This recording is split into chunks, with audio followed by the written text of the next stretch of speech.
c'est le retour de Zidane en équipe de France. On le voit revenir, c'est les Beatles qui sont de retour.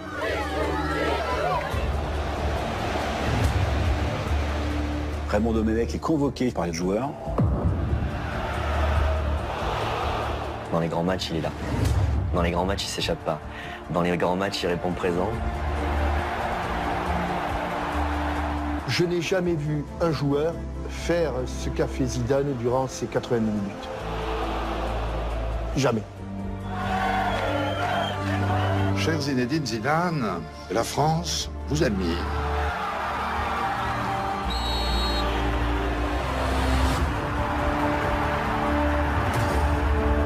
Pour lui, c'est normal. Il a été exemplaire tout le long de la compétition jusqu'à la finale. C'est un brin de folie chez les Trégans. Tout le monde connaît le joueur, mais c'est un grand bonhomme. «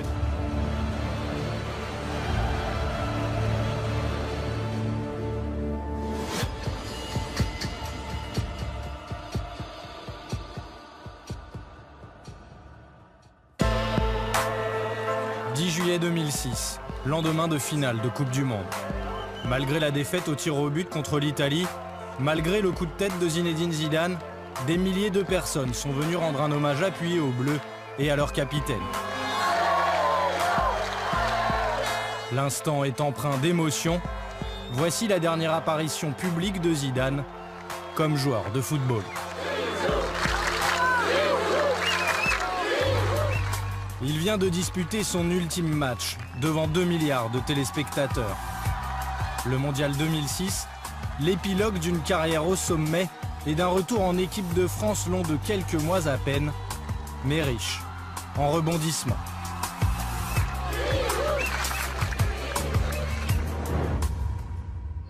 La grosse surprise de cette journée, c'est le retour de Zidane en équipe de France. Un an après avoir quitté les Bleus, il revient sur sa décision. 3 août 2005, une date historique pour le football français. Il ne s'agit pas d'une victoire sportive, mais bien du retour du joueur le plus emblématique des Bleus. L'icône Zinedine Zidane sort de sa retraite. Tous les journaux sans exception en font leur une et les personnalités du foot se félicitent publiquement. C'est une décision courageuse et aussi généreuse. Courageuse parce qu'il change la vie. Moi j'aime bien les gens qui quelquefois sont capables de changer la vie. Et généreuse, il s'aperçoit que peut-être il peut donner un coup de main à l'équipe de France, donc il se rend disponible pour l'équipe de France. Même les politiques comme Jean-François Lamour voient en Zidane le sauveur d'une équipe en reconstruction. Techniquement, physiquement, on le voit, il est encore en pleine possession de ses moyens. Alors qu'il ait envie de revenir, que cela convienne au schéma tactique du sélectionneur, je dis banco. Ce retour inattendu, annoncé en plein été, est en fait le fruit d'une longue réflexion. Depuis plusieurs mois, Zidane réfléchit à un retour. Henri Émile, coordinateur des Bleus pendant près de 20 ans, est très proche du numéro 10. Il est même un confident. Ce que j'ai beaucoup apprécié, c'est qu'il m'appelle avant de revenir et qu'il ait annoncé après qu'en dehors de sa famille, avec une seule personne qu'il avait appelée, donc j'ai beaucoup apprécié parce que ça renforçait notre complicité. À Madrid, Zidane vit de plus en plus mal les trêves internationales. Au Real, vous tombez dans un club, vous avez beaucoup d'internationaux. Donc ceux qui restent, ceux qui doivent s'entraîner, se retrouvent à 5-6.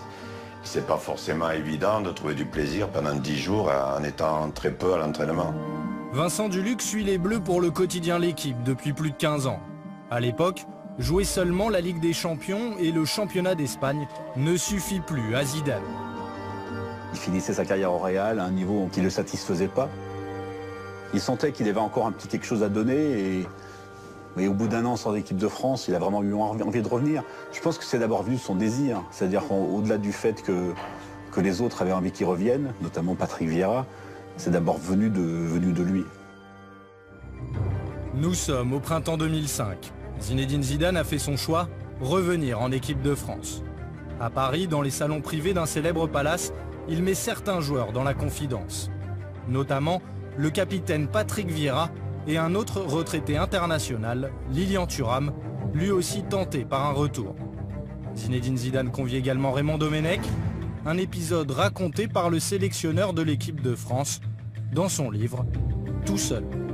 Zidane m'appelle pour confirmer le rendez-vous vers 18 h. L'un de ses amis vient me chercher au bar. Il m'amène dans un salon où Zidane, Thuram et Vieira m'attendent. Visiblement, ils ont mangé ici. Ils sont là depuis un moment. Ils ont eu tout le temps de discuter. Tant mieux. Les joueurs semblent alors dicter la conduite à suivre au sélectionneur. Les 4 hommes, parfois, ils demandent à Raymond Domenech de sortir. D'autres fois, ils le font revenir.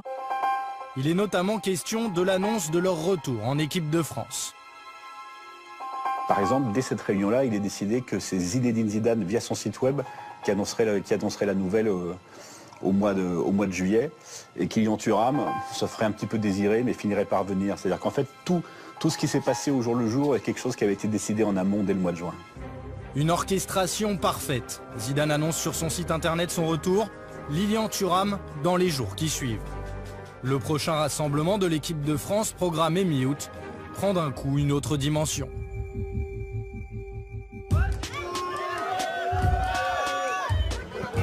Au cœur de l'été, c'est par une porte dérobée que Zinedine Zidane retrouve les Bleus. À l'occasion de ce match contre la Côte d'Ivoire, difficile pour lui d'avoir un moment de tranquillité. Zidane est poursuivi par les fans et par les caméras. Tous veulent connaître son sentiment au moment de revenir chez les Bleus. Je pense que ça me fera quelque chose de particulier demain quand je mettrai le maillot avec le coq. Oui. Demain, ce sera le 17 août. Le 17 août, c'est il y a 11 ans de ça. C'est la fois où j'avais mis la première fois le maillot de l'équipe de France. Donc forcément, je vais retrouver cette équipe avec encore un peu plus d'émotion. Sa seule présence donne du faste à un match amical ordinaire. Car en plus, Zidane ne revient pas seul. L'équipe de France peut compter sur les services de Lilian Thuram et Claude Makélélé, eux aussi, sortis de leur retraite. Quand on le voit revenir, c'est les Beatles qui sont de retour. La Ligue sollicitait des clubs pour prendre des billets pour essayer de remplir le stade.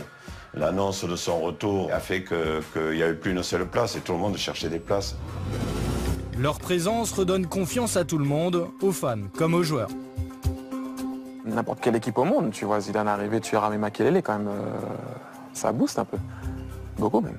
Ils reviennent et je pense qu'ils vont apporter quelque chose à l'équipe de France. Alors les états d'âme, on se les met de côté et surtout on bosse ensemble pour se qualifier. Forcément, avec Zidane, Thuram et Makélélé, un grand joueur par ligne, le paysage et le jeu ont changé instantanément.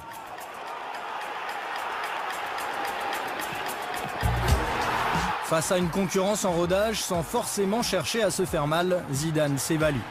Premier match et premier succès. Comme un symbole, la France l'emporte 3-0. Zizou est en reconquête et sa rage de vaincre est contagieuse. C'est le début du renouveau des Bleus. La France, mal embarquée dans les qualifications, se relance sportivement et décroche sa place pour la Coupe du Monde 2006. Le changement porte un nom, Zinedine Zidane.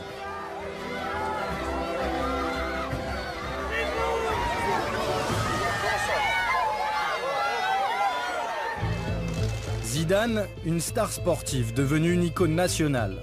Son aura dépasse le cadre du simple football. Il est chaque année présent dans le top 3 des personnalités préférées des Français, adoubé par l'abbé Pierre, par le président de la République, Jacques Chirac. Cher Zinedine Zidane, la France vous admire. Qu'est-ce qui rend Zidane à ce point unique? Originaire d'un quartier populaire de Marseille, il symbolise une ascension sociale irrésistible. Patrick Mignon est sociologue du sport. Zidane incarne aux yeux des Français la réussite. La figure de Zidane, c'est la figure du cheminement idéal. C'est-à-dire que c'est pas seulement quelqu'un qui réussit parce qu'il est bon au sport, mais c'est aussi quelqu'un qui réussit parce que son milieu lui a appris les valeurs de discipline personnelle, les valeurs d'écoute. Donc à ce titre-là, Zidane a pris cette figure de l'intégration réussie. Et son retour en équipe de France renforce son image auprès du grand public. À quelques mois de la Coupe du Monde, il devient même l'objet d'un film projeté au Festival de Cannes. 17 caméras haute définition captent ses moindres faits et gestes. Zidane est filmé sous tous les angles par des caméramans ayant évolué avec les plus grands, comme Martin Scorsese ou Pedro Almodovar. Celui qui se regarde, il aura l'impression d'être quelque part un petit peu, pas dire, mais en train de jouer, quoi. Une œuvre unique pour un homme unique. Zidane est un tel personnage. Il est bien plus qu'un footballeur pour beaucoup de monde. Vámonos, chicos.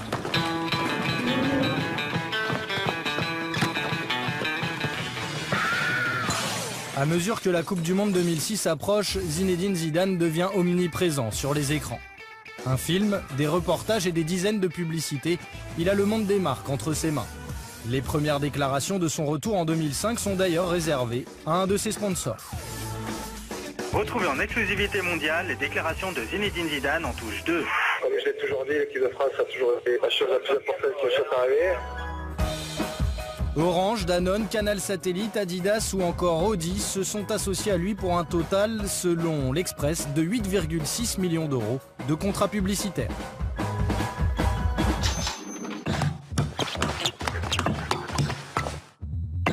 Zidane vend de tout, du déodorant jusqu'aux lunettes, tout y passe. M-O-H-L. Il est loin le temps où il était l'égérie d'une chaîne de distribution discount où sa mère faisait ses courses. Les sacs en plastique ont été remplacés par des sacs siglés à son nom. Gilles Dumas dirige un cabinet d'études et de conseils en marketing. Zidane est un cas à part.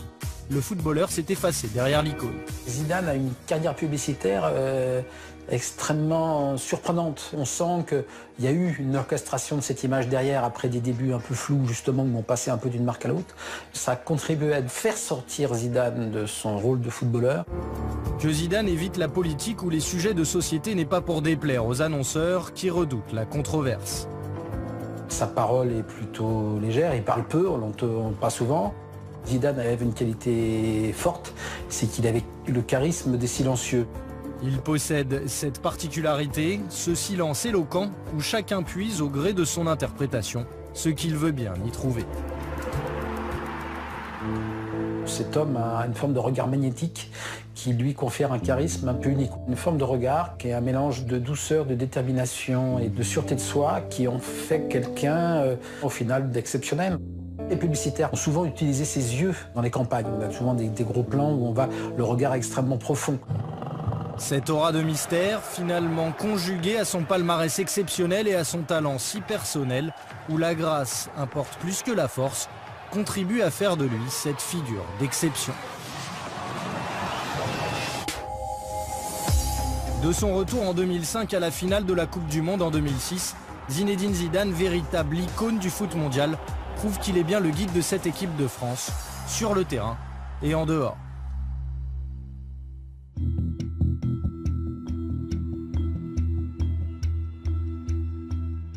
Il est timide et très gentil, il est à l'écoute des gens et il se fait beaucoup d'amis grâce à ses qualités. C'est pour ça que je suis avec lui d'ailleurs. Bordeaux, il y a 20 ans. Aux côtés de sa femme Véronique, Zidane garde le silence. Cette timidité ne le prédestinait pas à porter un jour le brassard de capitaine de l'équipe de France. Jean-Michel Larquet, un des plus célèbres journalistes sportifs français, se souvient d'un Zidane décisif sur le terrain, mais très réservé lors du Mondial 1998. Je ne vais pas définir Zizou comme un patron. Le leader, c'est Didier Deschamps en 98. Pas forcément le meilleur joueur du 11 titulaire, mais c'est celui qui est le meilleur relais entre les joueurs et l'entraîneur. Celui qui, sur le terrain, par un mot, recadre une équipe, recadre un joueur. Voilà. C'était pas l'aboyeur, c'était pas l'homme qui allait faire le tour des chambres pour remonter un peu tout le monde par rapport à l'importance du match. Il avait une préparation beaucoup plus individuelle avec ses copains qui étaient surtout Lizarazu, Dugarry, Candela, avec qui il n'arrêtait pas de chahuter. Vicente Lizarazu a côtoyé Zinedine Zidane en club et en sélection pendant plus de 10 ans. D'abord équipiers, ils sont devenus de véritables amis. Il était très introverti, très timide, et puis au fil du temps, il a pris de la maturité, il a pris des responsabilités. Il avait une vraie force de caractère. C'est pas parce qu'il assumait pas le commandement qu'il ne voulait pas diriger. Il a juste tenté pendant longtemps de tirer les ficelles sans apparaître au premier plan. Et c'est avec la maturité qu'il a fini par apparaître au premier plan. C'est vrai qu'il préfère rester dans l'ombre. Et en même temps, même s'il y a cette timidité, c'est un sacré caractère. C'est un sacré compétiteur. C'est un gagneur. Zinedine Zidane, un leader discret. Mais lorsqu'il revient chez les Bleus en 2005, le groupe France est sans véritable meneur. Maintenant que la majorité des cadres de la génération 98 est à la retraite, Zidane se retrouve en première ligne, promu leader technique et moral du groupe. Cette scène fait couler beaucoup d'encre. Nous sommes pendant le Mondial 2006, lors d'un entraînement. Raymond Domenech et Zinedine Zidane s'entretiennent pendant 15 minutes au vu et au su de tout le monde. Et si l'échange pourrait presque paraître banal entre un sélectionneur et son capitaine, il est plutôt rare entre les deux hommes. Parfois, il fallait que Raymond Domenech le coince pendant qu'il se faisait soigner sur les kinés pour être sûr de lui parler. Il y a comme ça une manière de fuite qui faisait que le rapport n'était pas simple. Une version que ne contredit pas Raymond Domenech dans son livre. Au contraire. Je n'aime pas sa façon de demander à me parler et de faire comme si je n'étais pas là quand je suis avec lui. Il y a malaise. Peut-être est-ce parce que je ne veux pas intégrer son ostéo au staff. Mais alors quel rôle Zidane joue-t-il vraiment? À quel point la vie du capitaine compte-t-il pour Raymond Domenech? Un événement cristallise toutes ces interrogations. Le sélectionneur de l'équipe de France a donc dévoilé la liste des 23 joueurs qui disputeront la Coupe du Monde, avec dans les buts Fabien Barthez, mais en l'absence de Julie et Anelka.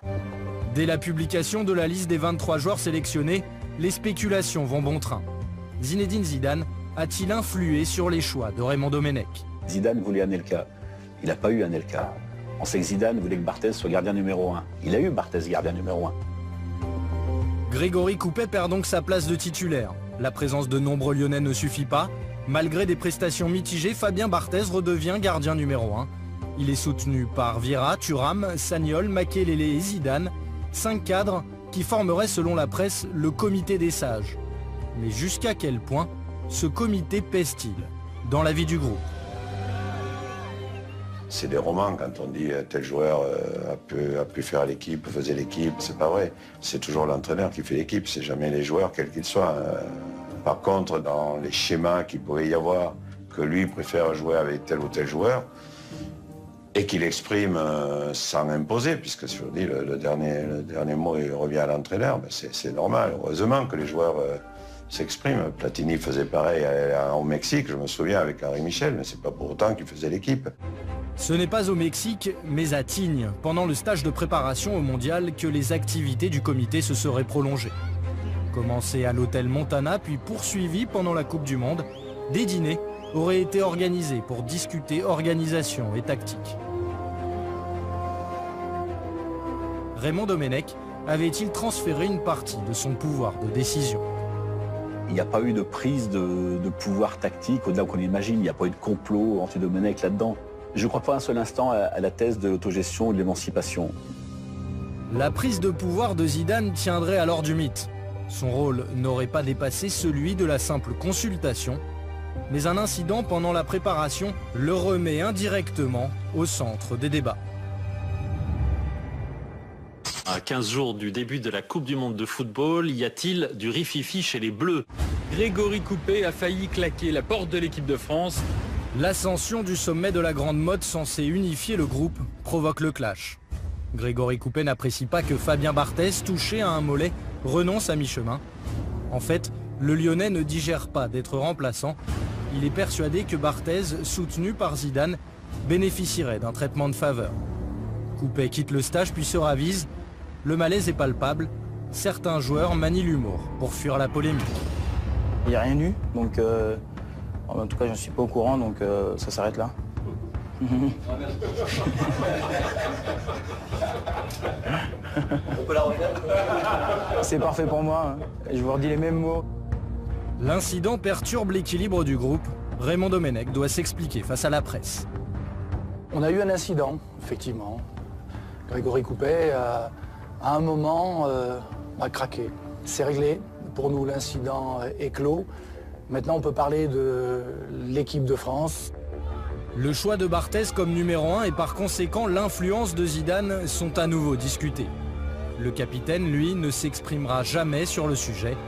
Il est focalisé sur le terrain. Détendu, rigolard, l'image d'un Zidane qu'on avait un peu oublié. L'influence de Zinedine Zidane est véritable. Sa joie communicative auprès de ses partenaires. Quand tu pars à l'étranger, je pense que c'était le cas pour tous les autres joueurs aussi qui étaient à l'étranger, tu as le plaisir de te retrouver en équipe de France. Pour nous, jouer en équipe de France, oui, c'était un plaisir, parce que c'est aussi l'occasion de se retrouver. Le retour de Zidane donne une nouvelle impulsion à l'équipe de France. Par son attitude, il fédère un groupe partagé entre la nouvelle génération et la vieille garde. Symbole de son rôle protecteur, sa relation avec Franck Ribéry, appelé de dernière minute et adoubé devant micros et caméras par Zidane en personne. C'est quelqu'un qui ne calcule pas, qui essaye de jouer comme... il se pose pas de questions, il est très fort, quoi, et ça se voit, et puis voilà, et il amène ça, je vous dis, ce côté positif à l'équipe. C'est un joueur qui est sur la fin, et qui tout d'un coup voit arriver un jeune chien fou, qui le respecte, mais qui ne le considère pas comme une statue du commandeur dont il ne faudrait pas s'approcher, et qui ose dévisser sa salière, qui ose lui faire des blagues de collégien, et ça le rajeunit.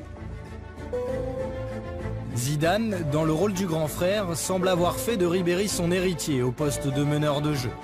Il est même prêt à lui transmettre le témoin.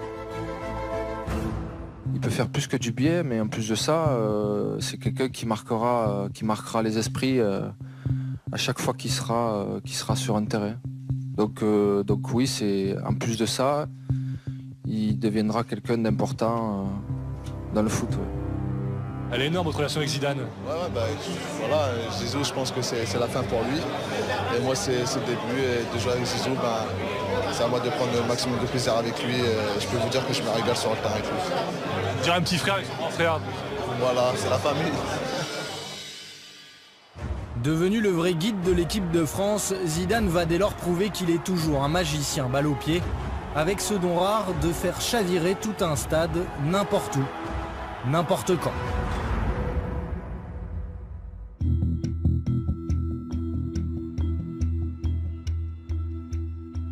Et si c'était le plus grand match de la carrière de Zinedine Zidane? 1er juillet 2006, quart de finale de la Coupe du Monde contre le Brésil, le capitaine offre le but décisif à Thierry Henry. En 90 minutes, il justifie sa réputation de footballeur de génie. C'est la marque des artistes par rapport à des grands joueurs. Les grands joueurs, ils récitent à la perfection leur rôle. Et puis il y a les artistes qui créent. Zidane invente ces gestes qui font sa légende.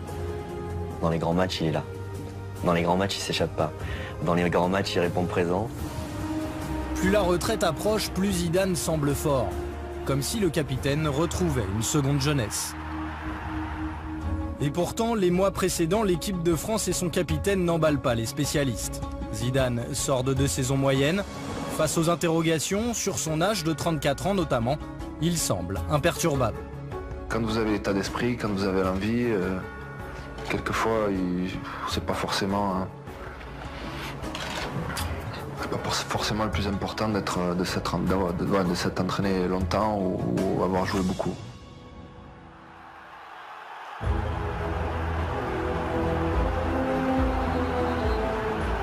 À quelques jours de l'ouverture de la Coupe du Monde, les doutes persistent. Pour sa 100e sélection, son dernier match au Stade de France, Zidane peine. Tout le monde s'inquiète de la montée en puissance du numéro 10.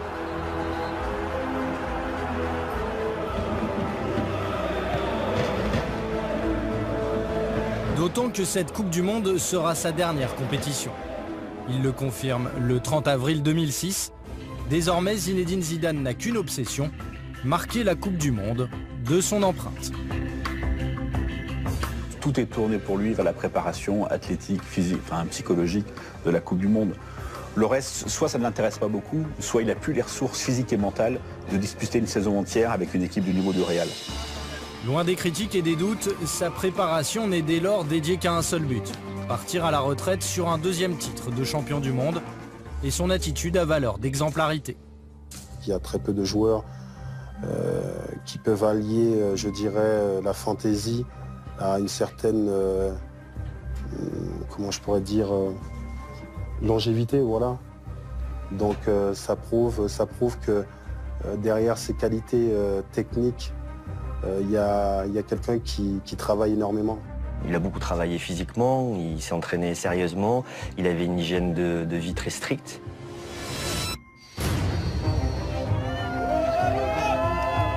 Lorsque les Bleus débarquent en Allemagne, tout le monde comprend que Zinedine Zidane vit ses dernières émotions de footballeur.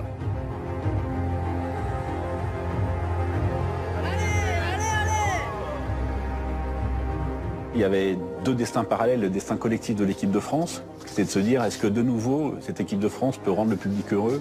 Est-ce que l'histoire qu'on a vécue en 98 et en 2000 peut recommencer? Puis il y avait à la fois parallèlement ce destin individuel, c'est-à-dire qu'est-ce que Zinedine Zidane est footballeur pour un jour encore, ou pour 4 jours, ou pour 8 jours. Il y a une espèce comme ça de suspense parallèle qui donnait une atmosphère particulière. Mais le scepticisme ambiant atteint son paroxysme à l'issue du premier tour. Alors que la France se qualifie in extremis pour les huitièmes de finale, certains médias osent poser cette question. Et si c'était mieux sans Zidane? Même s'il joue à 50%, c'est toujours plus que 100% des autres. Ensuite, même s'il joue à 50%, il continue d'être un leader pour les autres et de permettre aux autres de donner plus que 100%. Puis ensuite, c'est Zidane. Voilà, il a une influence qui fait que sur l'équipe se conduit forcément différemment quand il est là. Pourquoi une telle confiance? Parce que Zidane répond présent dans les grandes compétitions. En Italie, où il a évolué 4 saisons sous les couleurs de la Juventus Turin, un terme désigne même ce genre de joueur génial. Alessandro Grandesso, correspondant de la Gazzetta dello Sport à Paris, a suivi toute la carrière de Zidane. Fuori classe, c'est au-dessus de la classe. Il y a les top joueurs et il y a les fuori classe qui c'est encore mieux parce que ça synthétise aussi la caractéristique technique hors pair, mais aussi une élégance. C'est un peu comme Federer en fait, Zizou. T'as l'impression qu'il faut aucun effort. Tout est simple avec lui, un contrôle, une passe, tout est simple. Zinedine Zidane a joué dans les plus grands clubs, disputé les plus grands matchs. Il possède un des palmarès les plus fournis du football français. À Turin, il s'offre 2 titres de champion, une Super Coupe d'Italie, une Super Coupe UEFA, une Coupe intercontinentale et le Ballon d'Or 98. Au Real Madrid, il remporte une Liga, 2 Super Coupes d'Espagne, une Coupe intercontinentale et une Super Coupe UEFA, mais surtout la Ligue des Champions 2002 et 7 volées, restées dans les mémoires.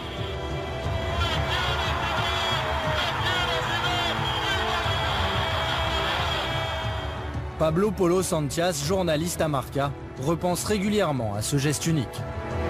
On le voit tous les jours encore à Bernabéu, chaque fois avant le match, il se passe une vidéo avec le but plus important du Real Madrid et il est toujours là, la volée de Zidane et le président qui regarde sur la tribune.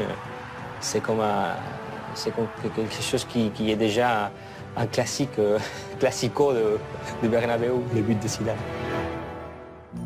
Le Mondial 2006 doit venir parachever une carrière exceptionnelle, élever Zidane au rang de mythe du football mondial avec un 2e titre de champion du monde.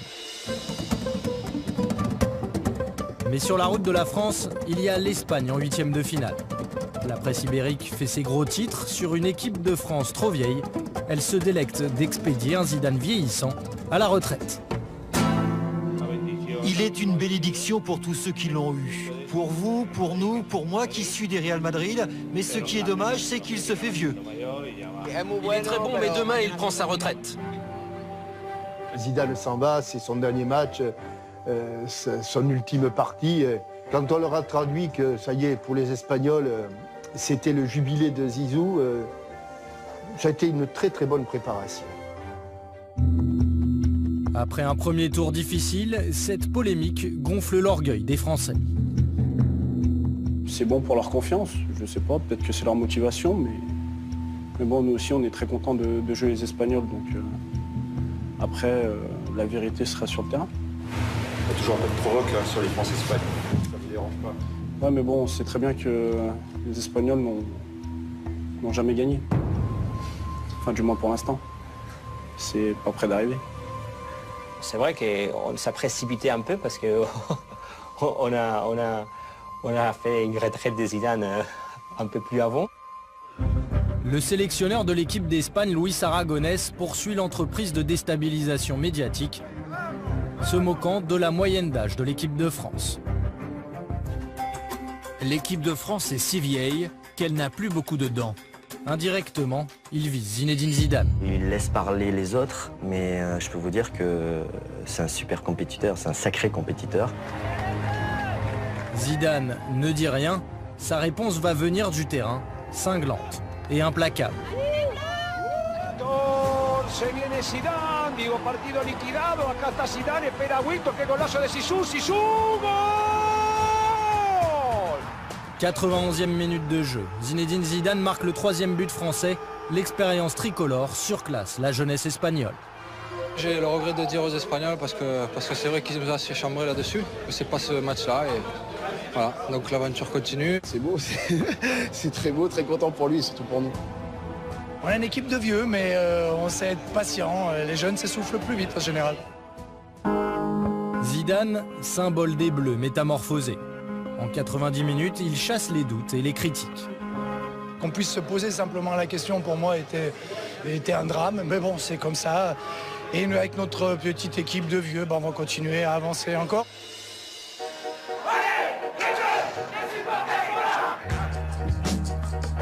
Ses exploits contre l'Espagne ne sont que les prémices de son chef-d'œuvre.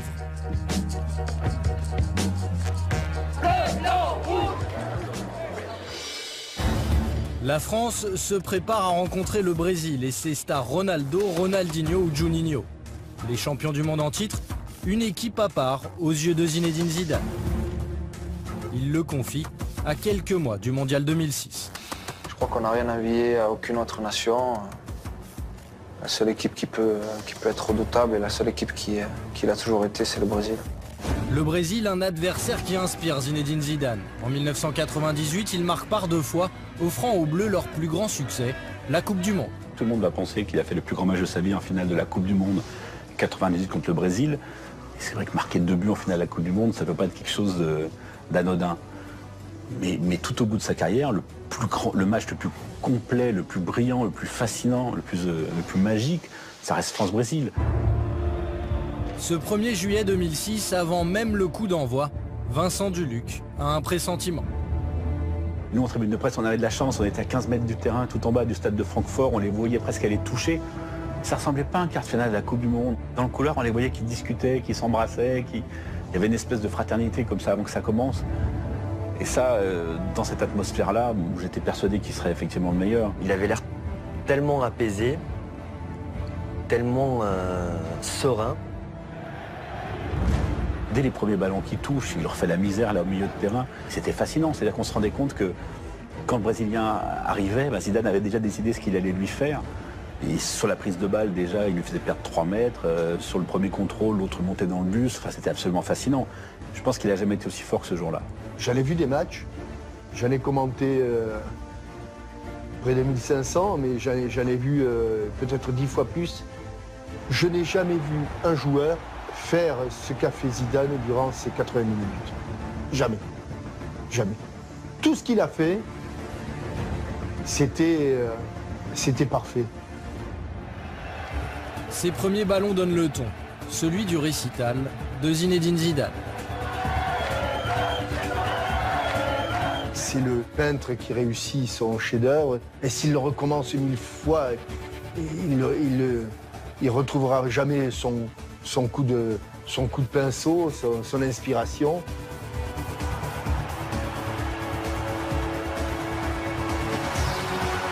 Les Bleus gagnent grâce à un but de Thierry Henry. Passe décisive, Zinedine Zidane. Ils sont en demi-finale de la Coupe du Monde. En 90 minutes, la France bascule dans la folie. Les scènes de liesse rappellent celles de l'été 1998. Une chanson à la gloire du capitaine tourne même en boucle à la radio ou dans les cafés.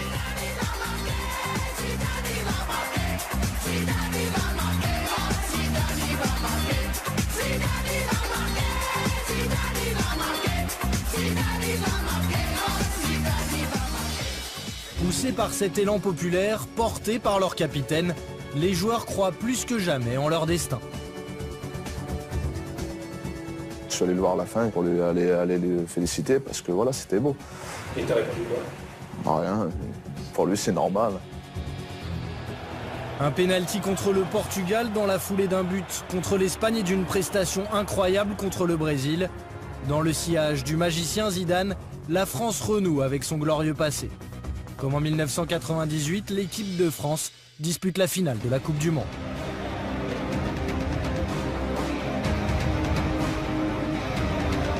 Et comme en 1998, Zinedine Zidane marque l'histoire de cette finale.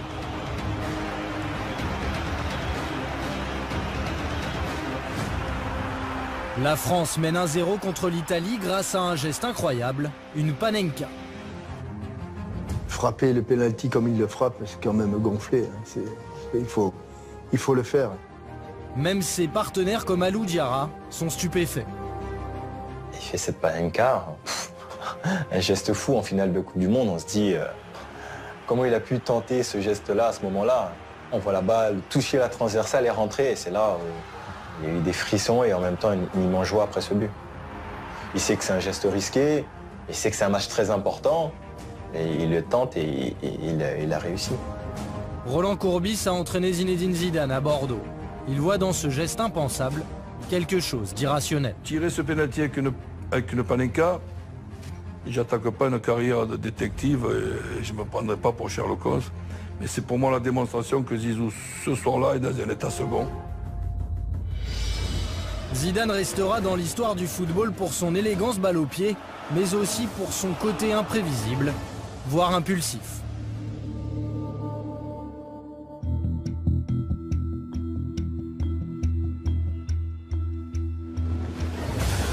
« 110e minute de jeu, un partout.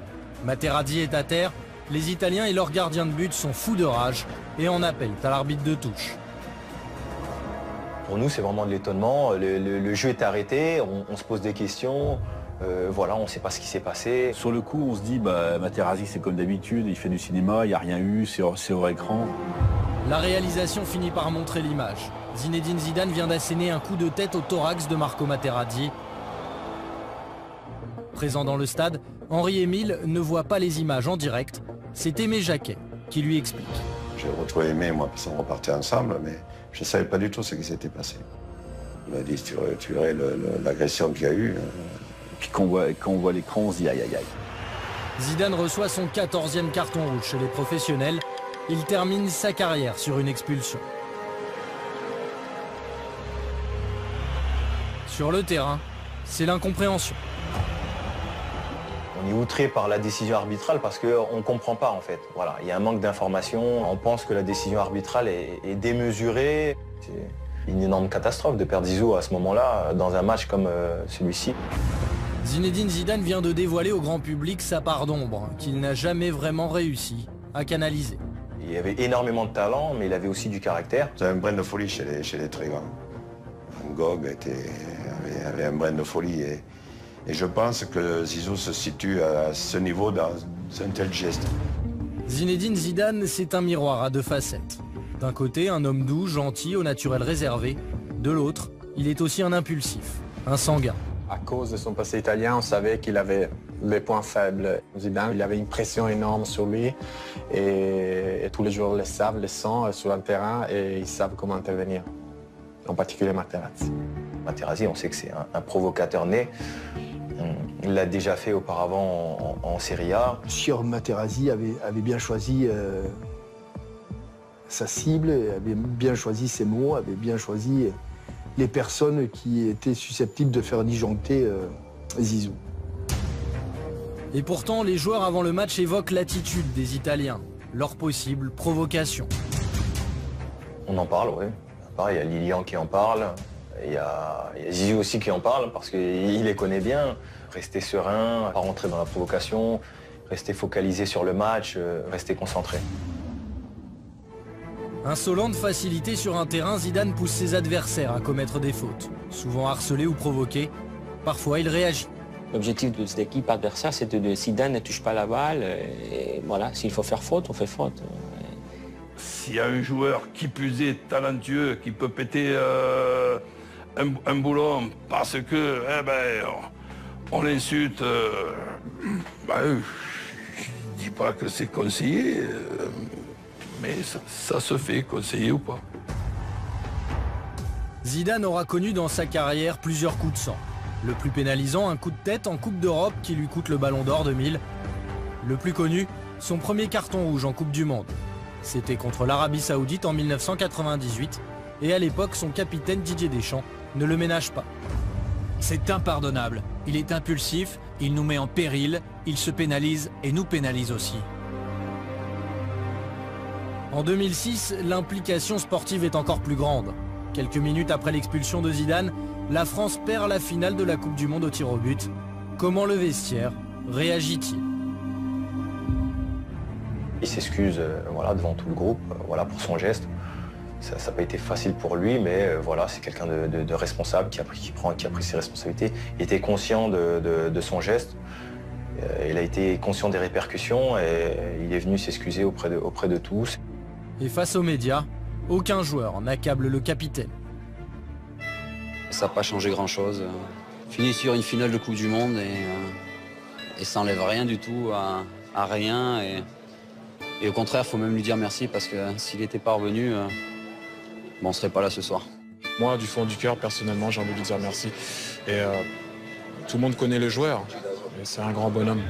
Une version légèrement contredite par Raymond Domenech. Le sélectionneur décrit un vestiaire beaucoup plus partagé au moment de célébrer la fin de carrière de Zidane. J'ai commencé à taper dans mes mains avec lenteur. Mes applaudissements n'ont pas été suivis spontanément. Les joueurs n'y arrivaient pas. Il a fallu insister. Certains en voulaient terriblement à leur capitaine, même si personne n'allait formaliser cette rancœur. Le très ou trop fort tempérament de Zidane aura terni sa sortie. Mais le souffle de l'histoire va dès le lendemain le projeter dans une nouvelle dimension.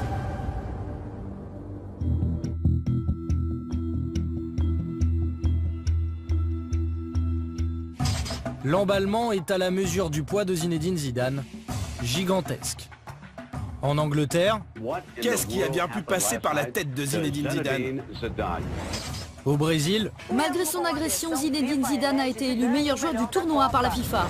Aux États-Unis, on ne pouvait pas imaginer une conclusion plus dramatique que ce coup de tête en finale de Coupe du Monde. Et bien sûr en Italie. La France essaie de faire porter le chapeau à Zidane. Le monde entier ne parle que de cela.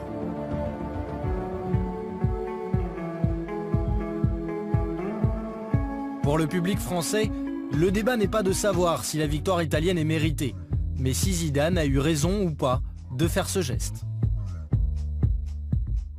Si les seuls motifs pour lesquels il a frappé cet homme, c'est des insultes sur sa mère et sa sœur, je trouve qu'au niveau professionnel, c'est un peu limite. Parce qu'il a dû lui dire quelque chose d'affreux, j'aurais fait pareil. Mais moi j'aurais tapé plus sur le nez ou les dents, mais ça coûte cher les dents. En quelques heures, tout le monde s'empare de l'affaire. Le débat n'est plus seulement sportif, il devient moral.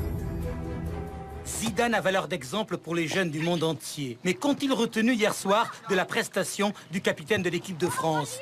Si Zidane me regarde, c'est mal, qu'est-ce que t'as fait? Comment expliquer ça après à tous les gamins au centre, à tous les gamins qui ont Zizou pour idole?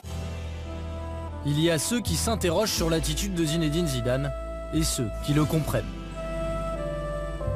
Je crois qu'il a commis une faute, évidemment, mais cela ne peut pas remettre en cause. D'abord, l'immense admiration que j'ai pour le grand sportif, le grand footballeur, admirable, mais aussi la confiance que j'ai dans l'homme. Il y a une vraie différence dans la perception du coup de tête entre le milieu du foot spécialisé et le milieu du foot grand public. Le grand public a trouvé toutes les excuses du monde à Zinedine Zidane. Mais tant mieux, pourquoi pas. En plus, il a une telle carrière, c'est tellement un immense joueur qui mérite cette indulgence-là. Mais en revanche, ceux qui jouent au foot, ceux qui connaissent le foot, donc les joueurs, les entraîneurs, savent exactement que c'est lui qui a eu tort, que c'est celui qui réagit qui pénalise son équipe. Si en France comme à l'étranger, les débats se multiplient, l'équipe de France, encore sonnée par la défaite, ne mesure pas encore l'ampleur du phénomène. Ça n'a pas été évident. J'ai fait nuit blanche, voilà, je ne vais pas vous mentir. J'ai ressassé des milliers de fois le film du match, le déroulement du match, et Et voilà, je vous dis, en plus d'avoir été sur le terrain, je comprends pas aujourd'hui pourquoi je suis pas encore champion du monde, quoi.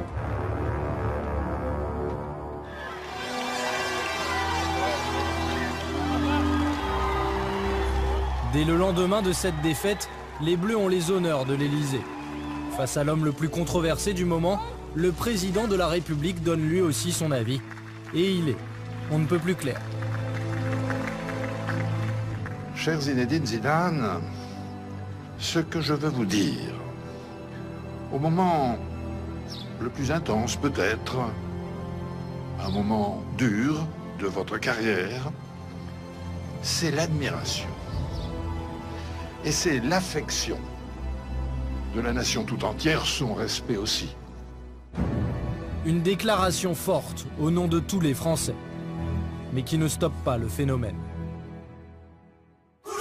Une chanson, des jeux qui permettent aux internautes de mimer le geste de Zidane, des parodies sur les télévisions du monde entier.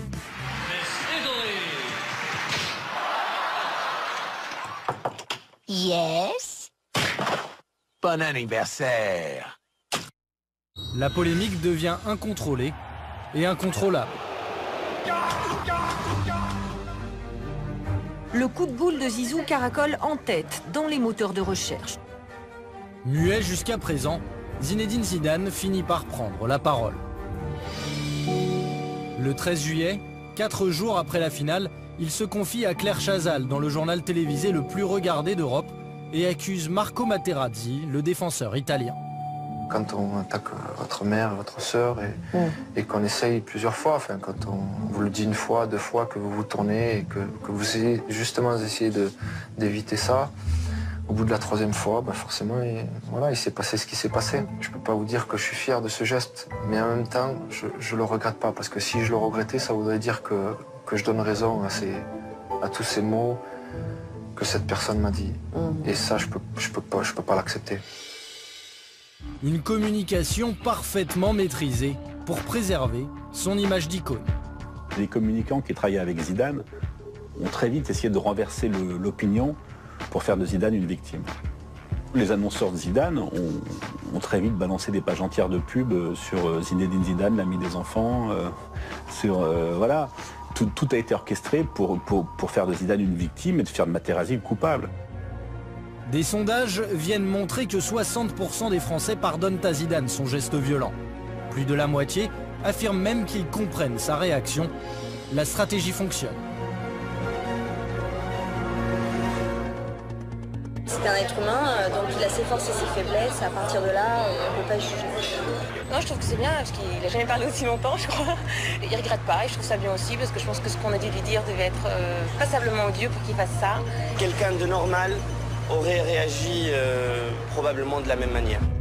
Une indulgence rare, voire unique. Le privilège des plus grands. Zidane nous fait perdre la Coupe du Monde par son erreur, mais pour autant, on ne touche pas Zidane.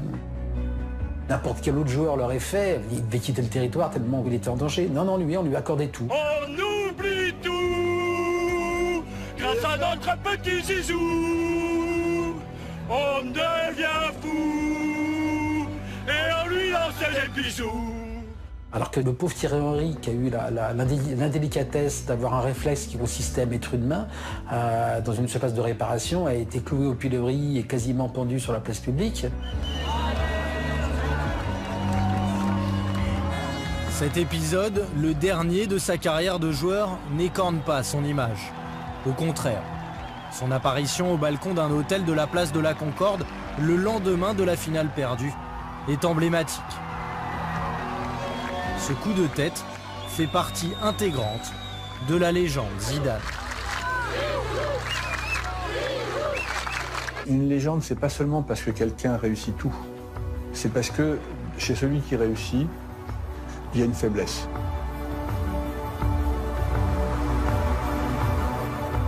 Les mythologies vont beaucoup concerner ces espèces de demi-dieux. Et qui sont ces demi-dieux? Sont ces gens qui sont à la fois héroïques, par certains côtés divins, et par un autre côté radicalement humain, de par l'expression de leur faiblesse.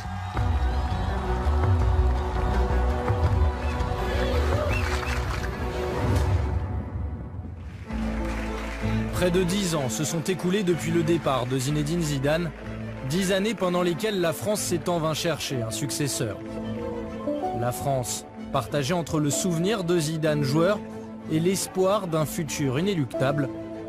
Tout le monde imagine son deuxième retour, cette fois-ci dans le costume de sélectionneur. Zidane, il a besoin aussi de franchir des étapes, d'évoluer un peu comme entraîneur. Il faut passer par la case club et la case club Ligue 1, Liga espagnole ou Ligue 1 française ou tout autre championnat. Le destin de Zinedine Zidane et celui des Bleus semblent liés à tout jamais. Il y aura Zidane comme sélectionneur, c'est logique. Ça c'est pas un rêve, c'est une logique même. Que Didier reste le plus longtemps possible, puis après, ce sera logique que ce soit lui.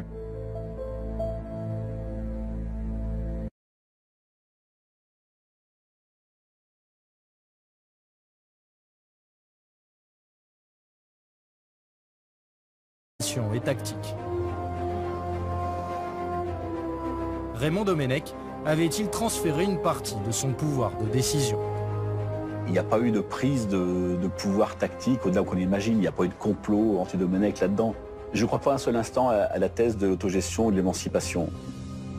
La prise de pouvoir de Zidane tiendrait alors du mythe. Son rôle n'aurait pas dépassé celui de la simple consultation, mais un incident pendant la préparation le remet indirectement au centre des débats. À 15 jours du début de la Coupe du Monde de football, y a-t-il du rififi chez les Bleus? Grégory Coupet a failli claquer la porte de l'équipe de France. L'ascension du sommet de la grande mode censée unifier le groupe provoque le clash. Grégory Coupet n'apprécie pas que Fabien Barthez, touché à un mollet, renonce à mi-chemin. En fait, le Lyonnais ne digère pas d'être remplaçant. Il est persuadé que Barthez, soutenu par Zidane, bénéficierait d'un traitement de faveur.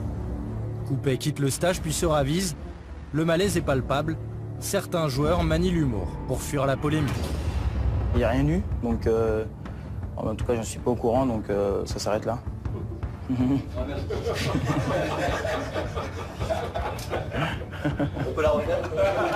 C'est parfait pour moi, je vous redis les mêmes mots.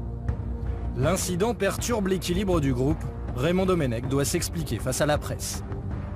On a eu un incident, effectivement. Grégory Coupet, à un moment, a craqué. C'est réglé. Pour nous, l'incident est clos. Maintenant, on peut parler de l'équipe de France. Le choix de Barthez comme numéro 1 et par conséquent l'influence de Zidane sont à nouveau discutés. Le capitaine, lui, ne s'exprimera jamais sur le sujet. Il est focalisé sur le terrain. Détendu, rigolard, l'image d'un Zidane qu'on avait un peu oublié. L'influence de Zinedine Zidane est véritable. Sa joie communicative auprès de ses partenaires. Quand tu pars à l'étranger, je pense que c'était le cas pour tous les autres joueurs aussi qui étaient à l'étranger, tu as le plaisir de te retrouver en équipe de France. Pour nous, jouer en équipe de France, oui, c'était un plaisir, parce que c'était aussi l'occasion de se retrouver. Le retour de Zidane donne une nouvelle impulsion à l'équipe de France. Par son attitude, il fédère un groupe partagé entre la nouvelle génération et la vieille garde. Symbole de son rôle protecteur, sa relation avec Franck Ribéry, appelé de dernière minute et adoubé devant micros et caméras par Zidane en personne. C'est quelqu'un qui calcule pas, qui essaye de jouer comme... il se pose pas de questions, il est très fort quoi, et ça se voit, et puis voilà, et il amène ça, je vous dis, ce côté positif à l'équipe.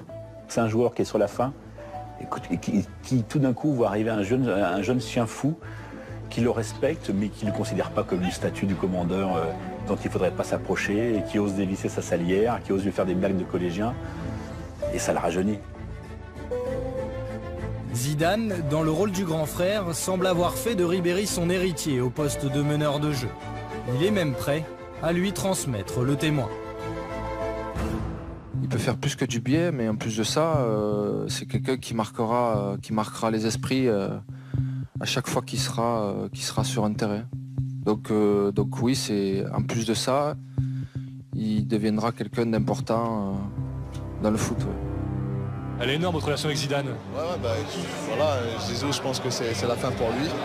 Et moi, c'est le début. Et de jouer avec Zizou, c'est à moi de prendre le maximum de plaisir avec lui. Et je peux vous dire que je me régale sur le terrain avec lui. On dirait un petit frère avec son grand frère. Voilà, c'est la famille. Devenu le vrai guide de l'équipe de France, Zidane va dès lors prouver qu'il est toujours un magicien balle au pied, avec ce don rare de faire chavirer tout un stade n'importe où, n'importe quand.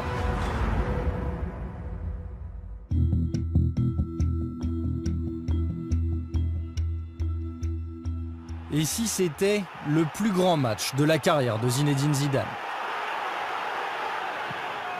1er juillet 2006, quart de finale de la Coupe du Monde contre le Brésil. Le capitaine offre le but décisif à Thierry Henry. En 90 minutes, il justifie sa réputation de footballeur de génie.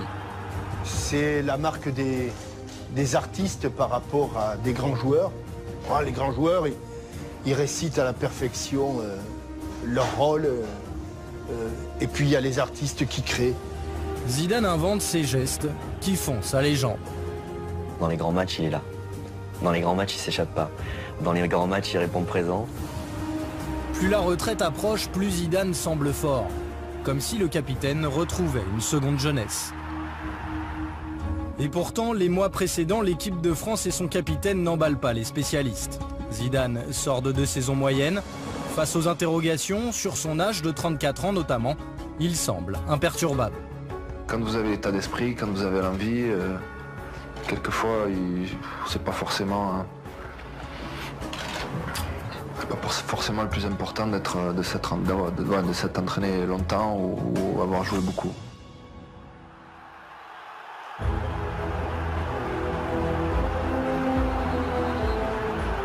À quelques jours de l'ouverture de la Coupe du Monde, les doutes persistent.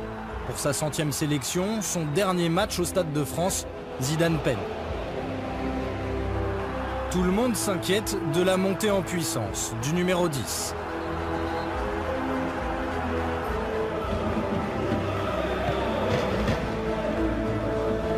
D'autant que cette Coupe du Monde sera sa dernière compétition.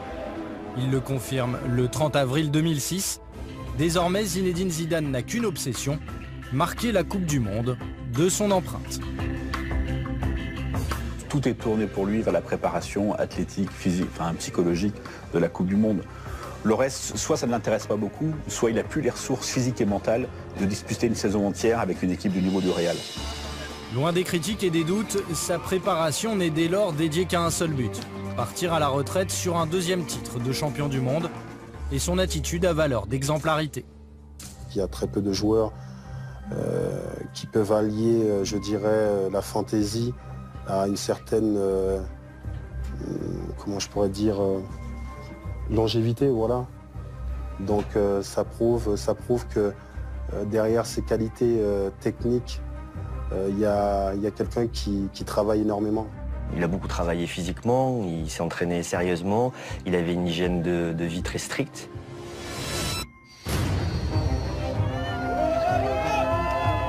Lorsque les Bleus débarquent en Allemagne, tout le monde comprend que Zinedine Zidane vit ses dernières émotions de footballeur.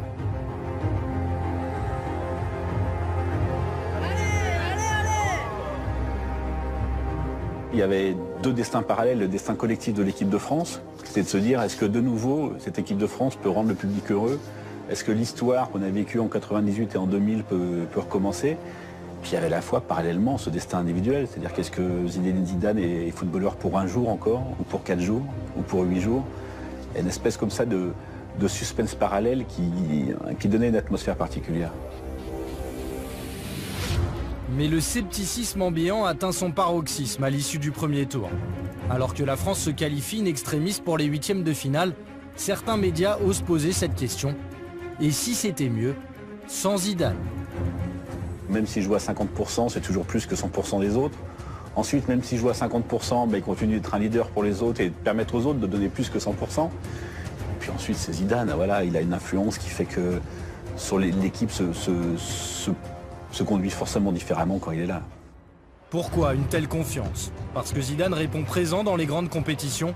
En Italie, où il a évolué 4 saisons sous les couleurs de la Juventus Turin, un terme désigne même ce genre de joueur génial, Alessandro Grandesso, correspondant de la Gazzetta dello Sport à Paris, a suivi toute la carrière de Zidane.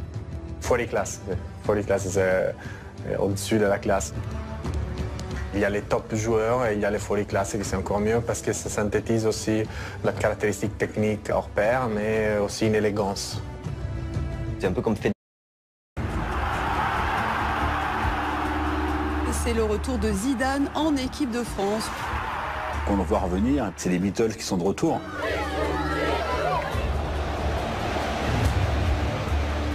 Raymond Domenech est convoqué par les joueurs. Dans les grands matchs, il est là. Dans les grands matchs, il ne s'échappe pas. Dans les grands matchs, il répond présent. Je n'ai jamais vu un joueur faire ce qu'a fait Zidane durant ces 80 minutes. Jamais. Cher Zinedine Zidane, la France vous admire.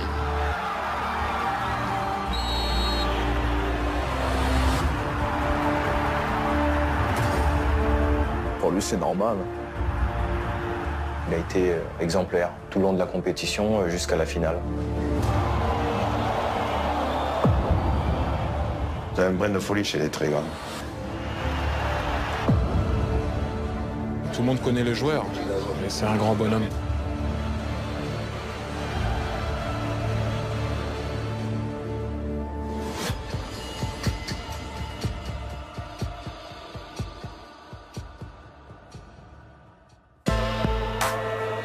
« 10 juillet 2006, lendemain de finale de Coupe du Monde. Malgré la défaite au tir au but contre l'Italie, malgré le coup de tête de Zinedine Zidane, des milliers de personnes sont venues rendre un hommage appuyé aux Bleus et à leur capitaine. L'instant est empreint d'émotion. Voici la dernière apparition publique de Zidane comme joueur de football.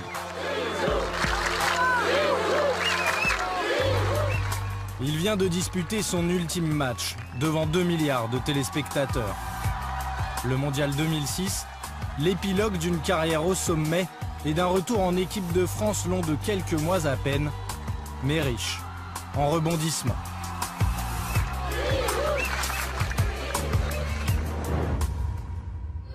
La grosse surprise de cette journée, c'est le retour de Zidane en équipe de France. Un an après avoir quitté les Bleus, il revient sur sa décision. 3 août 2005, une date historique pour le football français. Il ne s'agit pas d'une victoire sportive, mais bien du retour du joueur le plus emblématique des Bleus. L'icône Zinedine Zidane sort de sa retraite. Tous les journaux sans exception en font leur une et les personnalités du foot se félicitent publiquement. C'est une décision courageuse et aussi généreuse. Courageuse parce qu'il change la vie. Moi j'aime bien les gens qui quelquefois sont capables de changer la vie. Et généreuse, j'aperçois que peut-être il peut donner un coup de main à l'équipe de France, donc il se rend disponible pour l'équipe de France. Même les politiques comme Jean-François Lamour voient en Zidane le sauveur d'une équipe en reconstruction. Techniquement, physiquement, on le voit, il est encore en pleine possession de ses moyens. Alors qu'il ait envie de revenir, que cela convienne au schéma tactique du sélectionneur, je dis banco. Ce retour inattendu, annoncé en plein été, est en fait le fruit d'une longue réflexion. Depuis plusieurs mois, Zidane réfléchit à un retour. Henri-Émile, coordinateur des Bleus pendant près de 20 ans, est très proche du numéro 10. Il est même un confident. Ce que j'ai beaucoup apprécié, c'est qu'il m'appelle avant de revenir et qu'il ait annoncé après qu'en dehors de sa famille, il n'y avait qu'une seule personne qu'il avait appelé. Donc j'ai beaucoup apprécié parce que ça renforçait notre complicité. À Madrid, Zidane vit de plus en plus mal les trêves internationales. Au Real, vous tombez dans un club, vous avez beaucoup d'internationaux. Donc ceux qui restent, ceux qui doivent s'entraîner, ils se retrouvent à 5-6. C'est pas forcément évident de trouver du plaisir pendant 10 jours en étant très peu à l'entraînement. Vincent Duluc suit les Bleus pour le quotidien L'Équipe depuis plus de 15 ans. À l'époque, jouer seulement la Ligue des Champions et le championnat d'Espagne ne suffit plus à Zidane. Il finissait sa carrière au Real à un niveau qui ne le satisfaisait pas. Il sentait qu'il avait encore un petit quelque chose à donner et au bout d'un an sans équipe de France, il a vraiment eu envie de revenir. Je pense que c'est d'abord venu son désir, c'est-à-dire qu'au-delà du fait que les autres avaient envie qu'il revienne, notamment Patrick Vieira, c'est d'abord venu de lui. Nous sommes au printemps 2005. Zinedine Zidane a fait son choix, revenir en équipe de France. À Paris, dans les salons privés d'un célèbre palace, il met certains joueurs dans la confidence. Notamment le capitaine Patrick Vieira et un autre retraité international, Lilian Thuram, lui aussi tenté par un retour. Zinedine Zidane convie également Raymond Domenech, un épisode raconté par le sélectionneur de l'équipe de France dans son livre « Tout seul ». Zidane m'appelle pour confirmer le rendez-vous vers 18 h. L'un de ses amis vient me chercher au bar. Il m'amène dans un salon où Zidane, Thuram et Vieira m'attendent. Visiblement, ils ont mangé ici. Ils sont là depuis un moment. Ils ont eu tout le temps de discuter. Tant mieux. Les joueurs semblent alors dicter la conduite à suivre au sélectionneur. Les 4 hommes, parfois, ils demandent à Raymond Domenech de sortir. D'autres fois, ils le font revenir. Il est notamment question de l'annonce de leur retour en équipe de France. Par exemple, dès cette réunion-là, il est décidé que c'est Zinedine Zidane, via son site web, qui annoncerait la nouvelle au mois de juillet. Et Lilian Thuram se ferait un petit peu désirer, mais finirait par venir. C'est-à-dire qu'en fait, tout ce qui s'est passé au jour le jour est quelque chose qui avait été décidé en amont dès le mois de juin. Une orchestration parfaite. Zidane annonce sur son site internet son retour. Lilian Thuram dans les jours qui suivent. Le prochain rassemblement de l'équipe de France, programmé mi-août, prend d'un coup une autre dimension.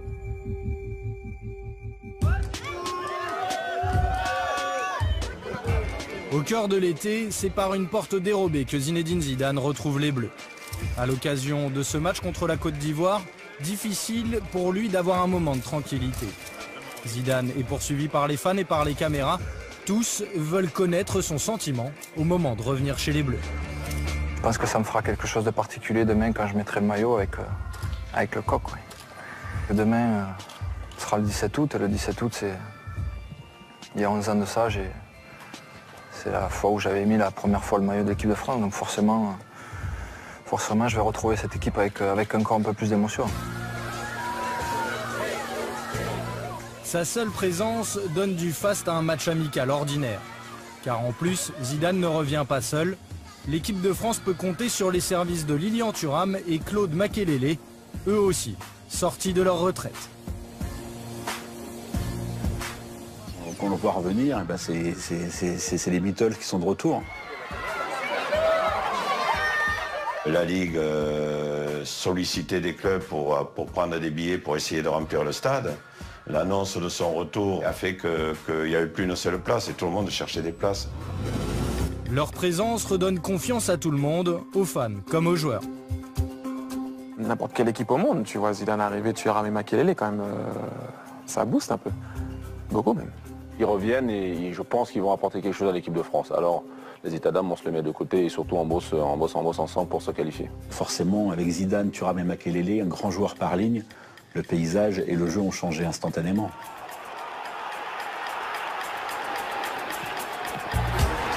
Face à une concurrence en rodage, sans forcément chercher à se faire mal, Zidane s'évalue. Premier match et premier succès. Comme un symbole, la France l'emporte 3-0. Zizou est en reconquête et sa rage de vaincre est contagieuse. C'est le début du renouveau des Bleus. La France, mal embarquée dans les qualifications, se relance sportivement et décroche sa place pour la Coupe du Monde 2006. Le changement porte un nom, Zinedine Zidane.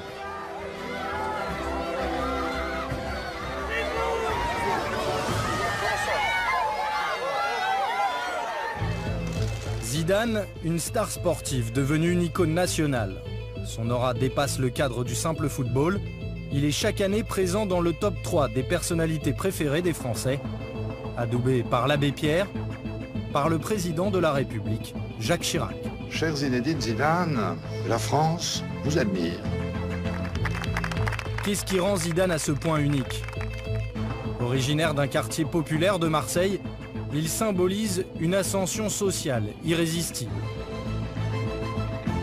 Patrick Mignon est sociologue du sport. Zidane incarne aux yeux des Français la réussite.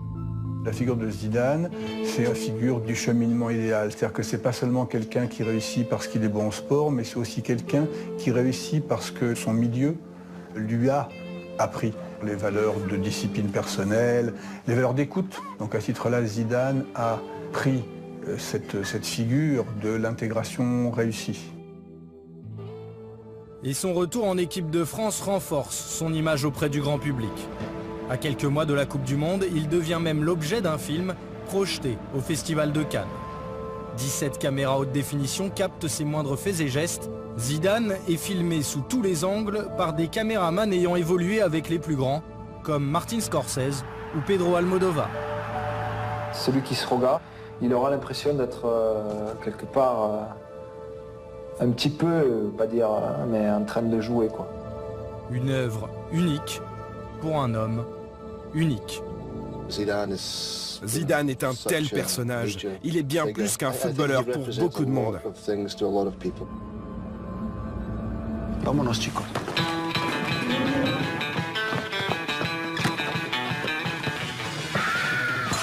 À mesure que la Coupe du Monde 2006 approche, Zinedine Zidane devient omniprésent sur les écrans. Un film, des reportages et des dizaines de publicités, il a le monde des marques entre ses mains. Les premières déclarations de son retour en 2005 sont d'ailleurs réservées à un de ses sponsors. Retrouvez en exclusivité mondiale les déclarations de Zinedine Zidane en touche 2. Comme je l'ai toujours dit, l'équipe de France a toujours été la chose la plus importante qui me soit arrivée. Orange, Danone, Canal Satellite, Adidas ou encore Audi se sont associés à lui pour un total, selon l'Express, de 8,6 millions d'euros de contrats publicitaires.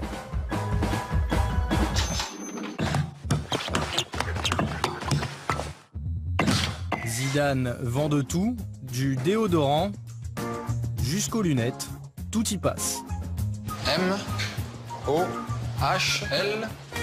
Il est loin le temps où il était l'égérie d'une chaîne de distribution discount où sa mère faisait ses courses. Les sacs en plastique ont été remplacés par des sacs siglés à son nom. Gilles Dumas dirige un cabinet d'études et de conseils en marketing. Zidane est un cas à part. Le footballeur s'est effacé derrière l'icône.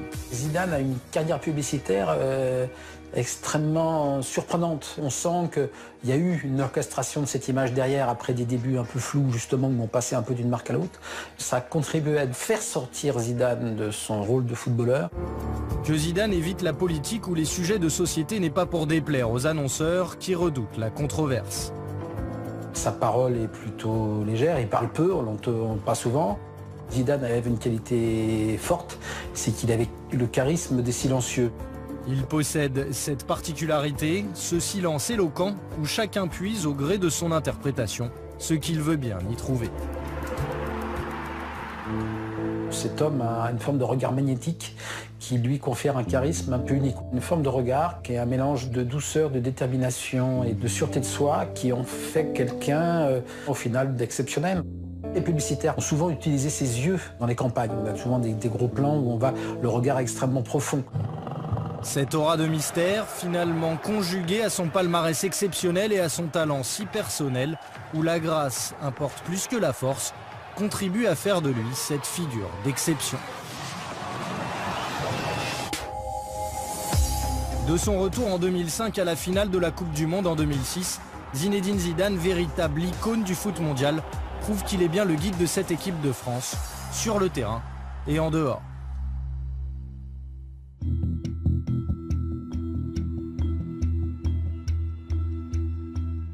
Il est timide et très gentil, il est à l'écoute des gens et il se fait beaucoup d'amis grâce à ses qualités. C'est pour ça que je suis avec lui d'ailleurs. Bordeaux, il y a 20 ans. Aux côtés de sa femme Véronique, Zidane garde le silence. Cette timidité ne le prédestinait pas à porter un jour le brassard de capitaine de l'équipe de France. Jean-Michel Larquet, un des plus célèbres journalistes sportifs français, se souvient d'un Zidane décisif sur le terrain, mais très réservé lors du Mondial 1998. Je ne vais pas définir Zizou comme un patron. Le leader, c'est Didier Deschamps en 98. Pas forcément le meilleur joueur du 11 titulaire, mais c'est celui qui est le meilleur relais entre les joueurs et l'entraîneur. Celui qui, sur le terrain, par un mot, recadre une équipe, recadre un joueur. Voilà. C'était pas l'aboyeur, c'était pas l'homme qui allait faire le tour des chambres pour remonter un peu tout le monde par rapport à l'importance du match. Et il avait une préparation beaucoup plus individuelle avec ses copains qui étaient surtout Lizarazu, Dugarry, Candela, avec qui il n'arrêtait pas de chahuter. Vicente Lizarazu a côtoyé Zinedine Zidane en club et en sélection pendant plus de 10 ans. D'abord équipier, ils sont devenus de véritables amis. Il était très introverti, très timide, et puis au fil du temps, il a pris de la maturité, il a pris des responsabilités. Il avait une vraie force de caractère. C'est pas parce qu'il assumait pas le commandement qu'il voulait pas diriger. Il a juste tenté pendant longtemps de tirer les ficelles sans apparaître au premier plan, et c'est avec la maturité qu'il a fini par apparaître au premier plan. C'est vrai qu'il préfère rester dans l'ombre, et en même temps, même s'il y a cette timidité, c'est un sacré caractère. C'est un sacré compétiteur. C'est un gagneur. Zinedine Zidane, un leader discret. Mais lorsqu'il revient chez les Bleus en 2005, le groupe France est sans véritable meneur. Maintenant que la majorité des cadres de la génération 98 est à la retraite, Zidane se retrouve en première ligne, promu leader technique et moral du groupe. Cette scène fait couler beaucoup d'encre. Nous sommes pendant le Mondial 2006, lors d'un entraînement. Raymond Domenech et Zinedine Zidane s'entretiennent pendant 15 minutes au vu et au su de tout le monde. Et si l'échange pourrait presque paraître banal entre un sélectionneur et son capitaine, il est plutôt rare entre les deux hommes. Parfois, il fallait que Raymond Domenech le coince pendant qu'il se faisait soigner sur les kinés pour être sûr de lui parler. Il y a comme ça une manière de fuite qui faisait que le rapport n'était pas simple. Une version que ne contredit pas Raymond Domenech dans son livre. Au contraire. Je n'aime pas sa façon de demander à me parler et de faire comme si je n'étais pas là quand je suis avec lui. Il y a malaise. Peut-être est-ce parce que je ne veux pas intégrer son ostéo au staff. Mais alors quel rôle Zidane joue-t-il vraiment? À quel point la vie du capitaine compte-t-il pour Raymond Domenech? Un événement cristallise toutes ces interrogations. Le sélectionneur de l'équipe de France a donc dévoilé la liste des 23 joueurs qui disputeront la Coupe du Monde, avec dans les buts Fabien Barthez, mais en l'absence de Julie et Anelka. Dès la publication de la liste des 23 joueurs sélectionnés, les spéculations vont bon train. Zinedine Zidane a-t-il influé sur les choix de Raymond Domenech? Zidane voulait Anelka.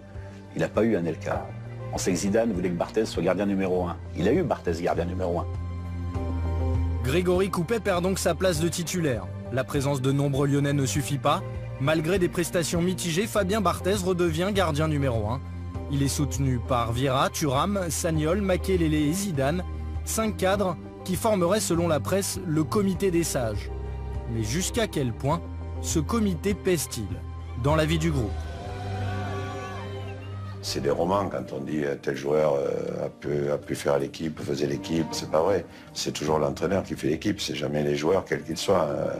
Par contre, dans les schémas qu'il pourrait y avoir, que lui préfère jouer avec tel ou tel joueur, et qu'il exprime sans imposer, puisque je vous dis, le dernier mot il revient à l'entraîneur, ben c'est normal. Heureusement que les joueurs s'expriment. Platini faisait pareil au Mexique, je me souviens, avec Henri Michel, mais c'est pas pour autant qu'il faisait l'équipe. Ce n'est pas au Mexique, mais à Tignes, pendant le stage de préparation au mondial, que les activités du comité se seraient prolongées.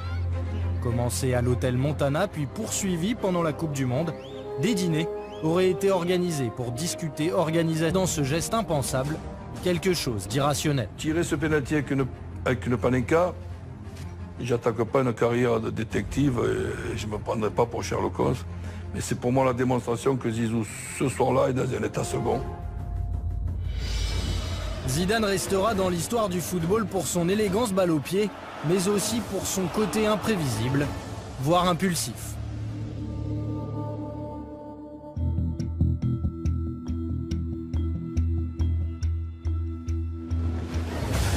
« 110e minute de jeu, un partout. Materazzi est à terre, les Italiens et leurs gardiens de but sont fous de rage et en appellent à l'arbitre de touche. Pour nous, c'est vraiment de l'étonnement. Le jeu est arrêté, on se pose des questions. Voilà, on ne sait pas ce qui s'est passé. Sur le coup, on se dit, Materazzi, c'est comme d'habitude, il fait du cinéma, il n'y a rien eu, c'est hors écran. La réalisation finit par montrer l'image. Zinedine Zidane vient d'asséner un coup de tête au thorax de Marco Materazzi. Présent dans le stade, Henri-Émile ne voit pas les images en direct. C'est Aimé Jacquet qui lui explique. J'ai retrouvé Aimé, moi, parce qu'on repartait ensemble, mais je ne savais pas du tout ce qui s'était passé. Il m'a dit, tu verrais l'agression qu'il y a eu. Puis quand on voit l'écran, on se dit aïe aïe aïe. Zidane reçoit son 14e carton rouge chez les professionnels il termine sa carrière sur une expulsion. Sur le terrain, c'est l'incompréhension. On est outré par la décision arbitrale parce qu'on ne comprend pas en fait. Voilà, il y a un manque d'information. On pense que la décision arbitrale est démesurée. C'est une énorme catastrophe de perdre Zizou à ce moment-là dans un match comme celui-ci. Zinedine Zidane vient de dévoiler au grand public sa part d'ombre, qu'il n'a jamais vraiment réussi à canaliser. Il avait énormément de talent, mais il avait aussi du caractère. C'est un brin de folie chez les très grands. Gog avait un brin de folie et je pense que Zizou se situe à ce niveau dans un tel geste. Zinedine Zidane, c'est un miroir à deux facettes. D'un côté, un homme doux, gentil, au naturel réservé. De l'autre, il est aussi un impulsif, un sanguin. À cause de son passé italien, on savait qu'il avait des points faibles. Zidane, il avait une pression énorme sur lui et tous les joueurs le savent, le sentent sur le terrain et ils savent comment intervenir. En particulier Materazzi. Materazzi, on sait que c'est un provocateur né. Il l'a déjà fait auparavant en Serie A. Sior Materazzi avait bien choisi sa cible, avait bien choisi ses mots, avait bien choisi les personnes qui étaient susceptibles de faire disjoncter Zizou. Et pourtant, les joueurs avant le match évoquent l'attitude des Italiens, leur possible provocation. On en parle, oui. Il y a Lilian qui en parle, il y a Zizou aussi qui en parle parce qu'il les connaît bien. Rester serein, pas rentrer dans la provocation, rester focalisé sur le match, rester concentré. Insolent de facilité sur un terrain, Zidane pousse ses adversaires à commettre des fautes. Souvent harcelé ou provoqué, parfois il réagit. L'objectif de cette équipe adversaire, c'est de Zidane ne touche pas la balle. Et voilà, s'il faut faire faute, on fait faute. S'il y a un joueur qui plus est talentueux, qui peut péter un boulon parce que on l'insulte, je dis pas que c'est conseillé, mais ça se fait, conseiller ou pas. Zidane aura connu dans sa carrière plusieurs coups de sang. Le plus pénalisant, un coup de tête en Coupe d'Europe qui lui coûte le Ballon d'Or 2000. Le plus connu, son premier carton rouge en Coupe du Monde. C'était contre l'Arabie Saoudite en 1998 et à l'époque son capitaine Didier Deschamps ne le ménage pas. C'est impardonnable. Il est impulsif, il nous met en péril, il se pénalise et nous pénalise aussi. En 2006, l'implication sportive est encore plus grande. Quelques minutes après l'expulsion de Zidane, la France perd la finale de la Coupe du Monde au tir au but. Comment le vestiaire réagit-il ? Il s'excuse devant tout le groupe pour son geste. Ça n'a pas été facile pour lui, mais c'est quelqu'un de responsable qui a pris ses responsabilités. Il était conscient de son geste. Il a été conscient des répercussions et il est venu s'excuser auprès de tous. Et face aux médias, aucun joueur n'accable le capitaine. Ça n'a pas changé grand-chose. Fini sur une finale de Coupe du Monde et ça n'enlève rien du tout à rien. Et au contraire, il faut même lui dire merci parce que s'il n'était pas revenu, on ne serait pas là ce soir. Moi, du fond du cœur, personnellement, j'ai envie de lui dire merci. Et tout le monde connaît le joueur. C'est un grand bonhomme. Une version légèrement contredite par Raymond Domenech. Le sélectionneur décrit un vestiaire beaucoup plus partagé au moment de célébrer la fin de carrière de Zidane. J'ai commencé à taper dans mes mains avec lenteur. Mes applaudissements n'ont pas été suivis spontanément. Les joueurs n'y arrivaient pas. Il a fallu insister. Certains en voulaient terriblement à leur capitaine, même si personne n'allait formaliser cette rancœur. Le très ou trop fort tempérament de Zidane aura terni sa sortie. Mais le souffle de l'histoire va dès le lendemain le projeter dans une nouvelle dimension.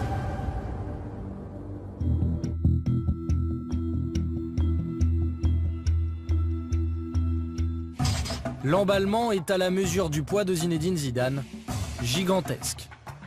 En Angleterre, qu'est-ce qui a bien pu passer par la tête de Zinedine Zidane ? Au Brésil, malgré son agression, Zinedine Zidane a été élu meilleur joueur du tournoi par la FIFA. Aux États-Unis, on ne pouvait pas imaginer une conclusion plus dramatique que ce coup de tête en finale de Coupe du Monde. Et bien sûr en Italie. La France essaie de faire porter le chapeau à Zidane. Le monde entier ne parle que de cela.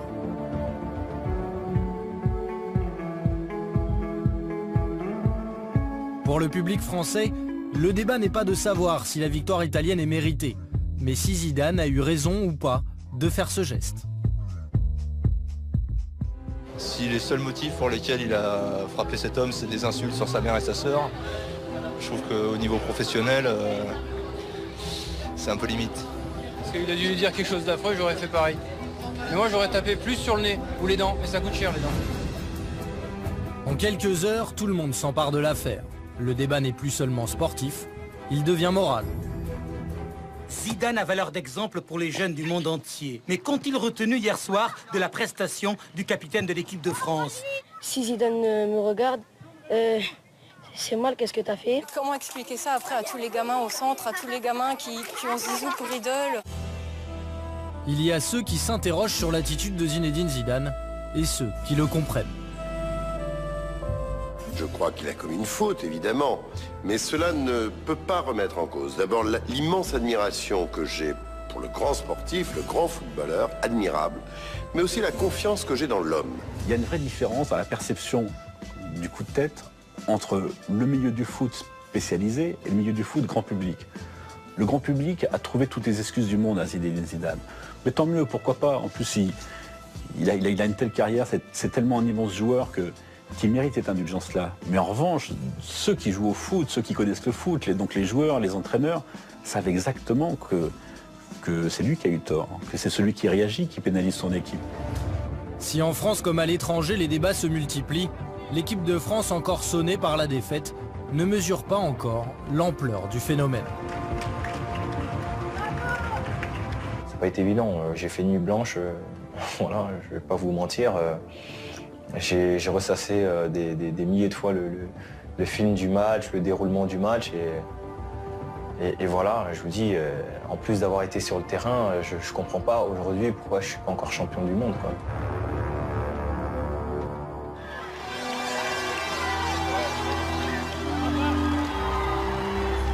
Dès le lendemain de cette défaite, les Bleus ont les honneurs de l'Elysée. Face à l'homme le plus controversé du moment, le président de la République donne lui aussi son avis. Et il est, on ne peut plus clair.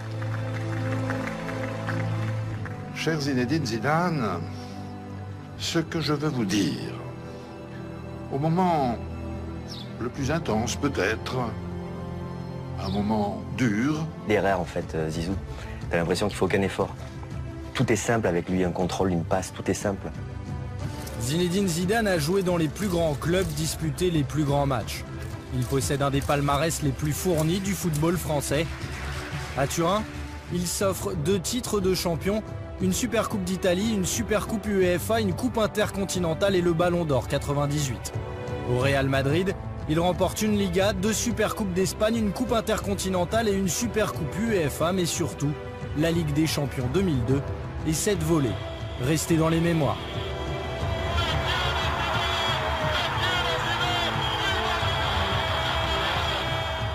Pablo Polo Santias, journaliste à Marca, repense régulièrement à ce geste unique. On le voit tous les jours encore à Bernabéu, chaque fois avant le match. Il se passe une vidéo avec le but plus important du Real Madrid et il est toujours là, la volée de Zidane et le président qui regarde sur la tribune.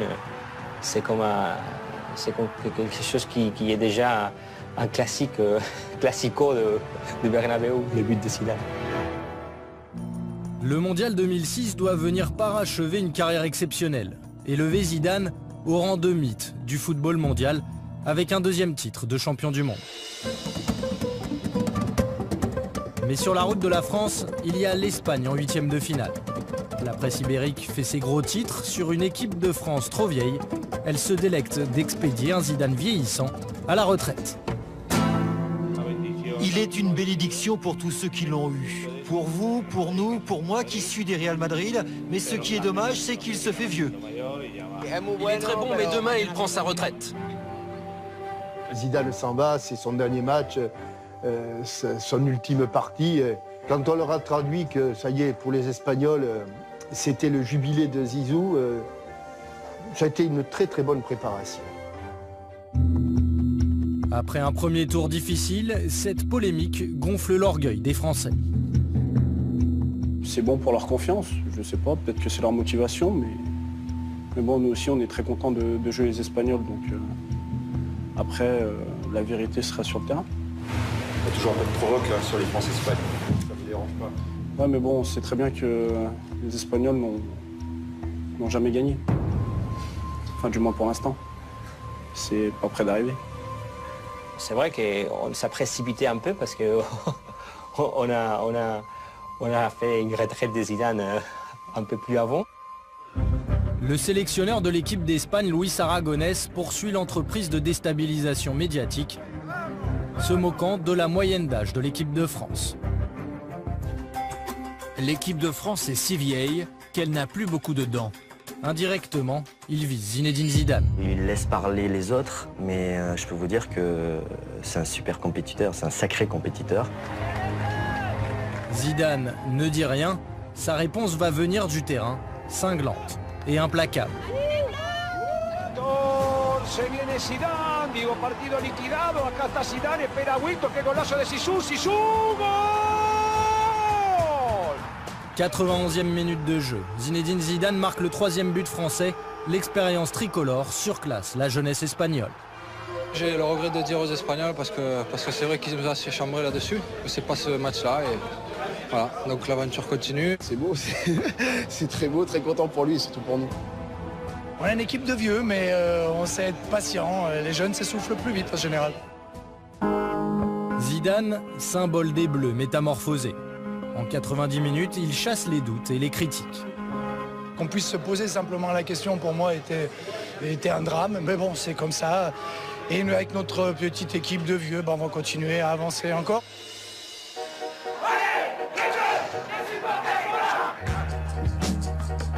Ses exploits contre l'Espagne ne sont que les prémices de son chef-d'œuvre.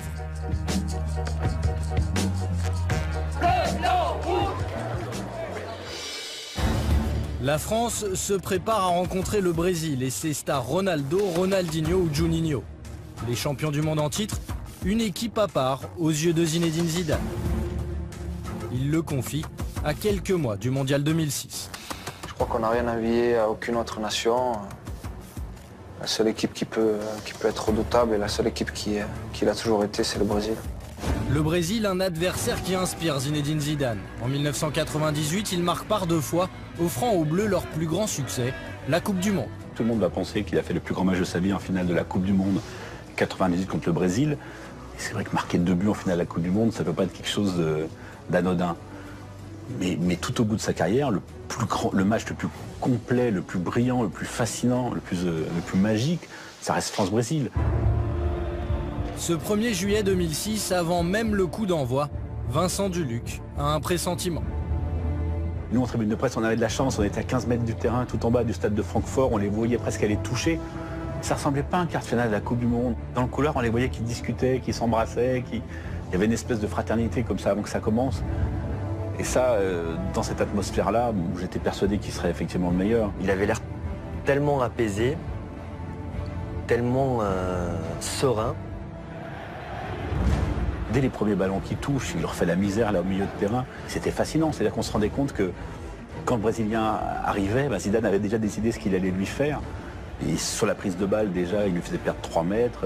Sur le premier contrôle, l'autre montait dans le bus. Enfin, c'était absolument fascinant. Je pense qu'il n'a jamais été aussi fort que ce jour-là. J'en ai vu des matchs. J'en ai commenté près de 1500, mais j'en ai vu peut-être 10 fois plus. Je n'ai jamais vu un joueur faire ce qu'a fait Zidane durant ces 80 minutes. Jamais. Jamais.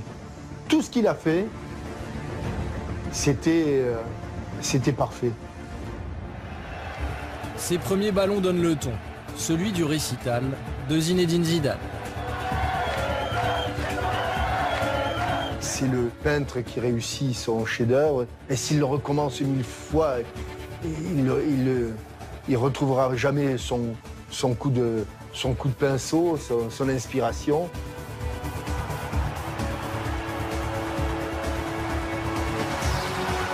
Les Bleus gagnent grâce à un but de Thierry Henry. Passe décisive, Zinedine Zidane. Ils sont en demi-finale de la Coupe du Monde. En 90 minutes, la France bascule dans la folie. Les scènes de liesse rappellent celles de l'été 1998. Une chanson à la gloire du capitaine tourne même en boucle à la radio ou dans les cafés.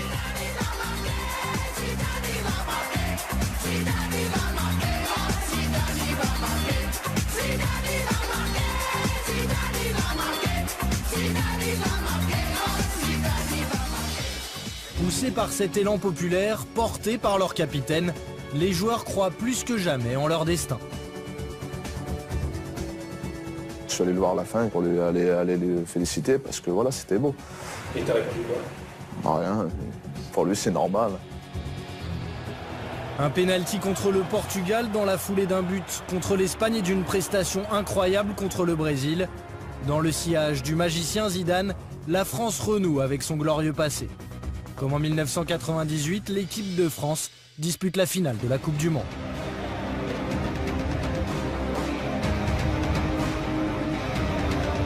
Et comme en 1998, Zinedine Zidane marque l'histoire de cette finale.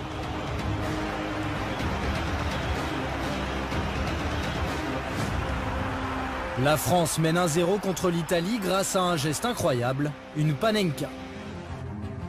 Frapper le pénalty comme il le frappe, c'est quand même gonflé. Hein. Il faut le faire. Même ses partenaires comme Alou Diarra sont stupéfaits. Il fait cette panenka, un geste fou en finale de Coupe du Monde. On se dit comment il a pu tenter ce geste-là à ce moment-là. On voit la balle toucher la transversale et rentrer. Et c'est là où il y a eu des frissons et en même temps une immense joie après ce but. Il sait que c'est un geste risqué, il sait que c'est un match très important. Et il le tente et il a réussi. Roland Courbis a entraîné Zinedine Zidane à Bordeaux. Il voit... C'est le retour de Zidane en équipe de France. On le voit revenir, c'est les Beatles qui sont de retour.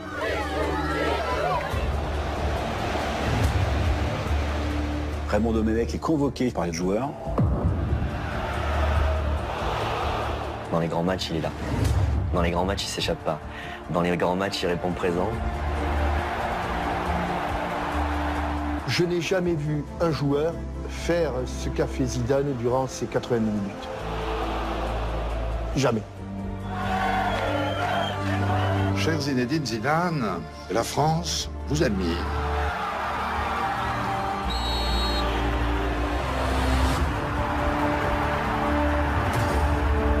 Pour lui c'est normal.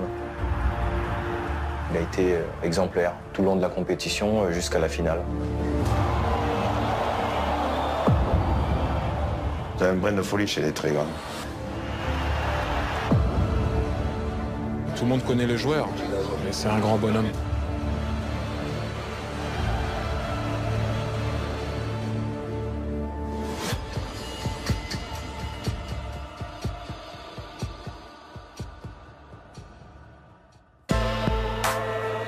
Juillet 2006, lendemain de finale de Coupe du Monde.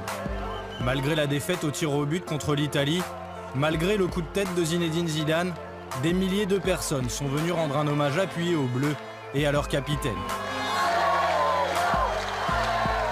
L'instant est empreint d'émotion. Voici la dernière apparition publique de Zidane comme joueur de football.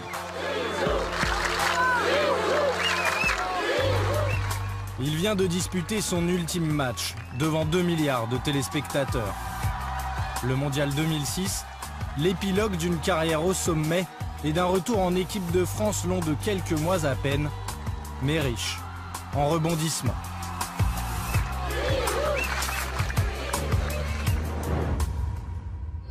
La grosse surprise de cette journée, c'est le retour de Zidane en équipe de France. Un an après avoir quitté les Bleus, il revient sur sa décision.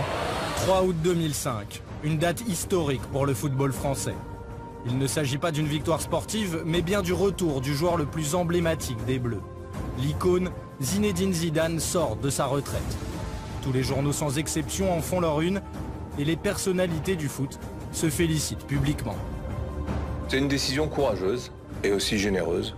Courageuse parce qu'il change la vie. Moi j'aime bien les gens qui quelquefois sont capables de changer la vie. Et généreuse, il s'aperçoit que peut-être il peut donner un coup de main à l'équipe de France, donc il se rend disponible pour l'équipe de France. Même les politiques comme Jean-François Lamour voient en Zidane le sauveur d'une équipe en reconstruction. Techniquement, physiquement, on le voit, il est encore en pleine possession de ses moyens. Alors qu'il ait envie de revenir, que cela convienne au schéma tactique du sélectionneur, je dis banco. Ce retour inattendu, annoncé en plein été, est en fait le fruit d'une longue réflexion. Depuis plusieurs mois, Zidane réfléchit à un retour. Henri-Émile, coordinateur des Bleus pendant près de 20 ans, est très proche du numéro 10. Il est même un confident. Pas forcément le meilleur joueur du 11 titulaire, mais c'est celui qui est le meilleur relais entre les joueurs et l'entraîneur. Celui qui, sur le terrain, par un mot, recadre une équipe, recadre un joueur. Voilà. C'était pas l'aboyeur, c'était pas l'homme qui allait faire le tour des chambres pour remonter un peu tout le monde par rapport à l'importance du match. Il avait une préparation beaucoup plus individuelle avec ses copains qui étaient surtout Lizarazu, Dugarry, Candela, avec qui il n'arrêtait pas de chahuter.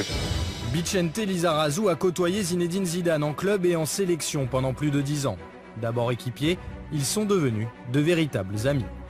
Il était très introverti, très timide, et puis au fil du temps, il a pris de la maturité, il a pris des responsabilités. Il avait une vraie force de caractère. C'est pas parce qu'il n'assumait pas le commandement qu'il ne voulait pas diriger. Il a juste tenté pendant longtemps de tirer les ficelles sans apparaître au premier plan, et c'est avec la maturité qu'il a fini par apparaître au premier plan. C'est vrai qu'il préfère rester dans l'ombre, et en même temps, même s'il y a cette timidité, c'est un sacré caractère. C'est un sacré compétiteur. C'est un gagneur. Zinedine Zidane, un leader discret.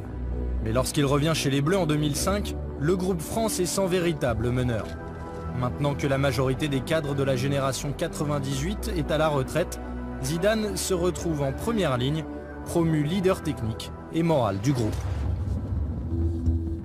Cette scène fait couler beaucoup d'encre. Nous sommes pendant le Mondial 2006, lors d'un entraînement. Raymond Domenech et Zinedine Zidane s'entretiennent pendant 15 minutes au vu et au su de tout le monde.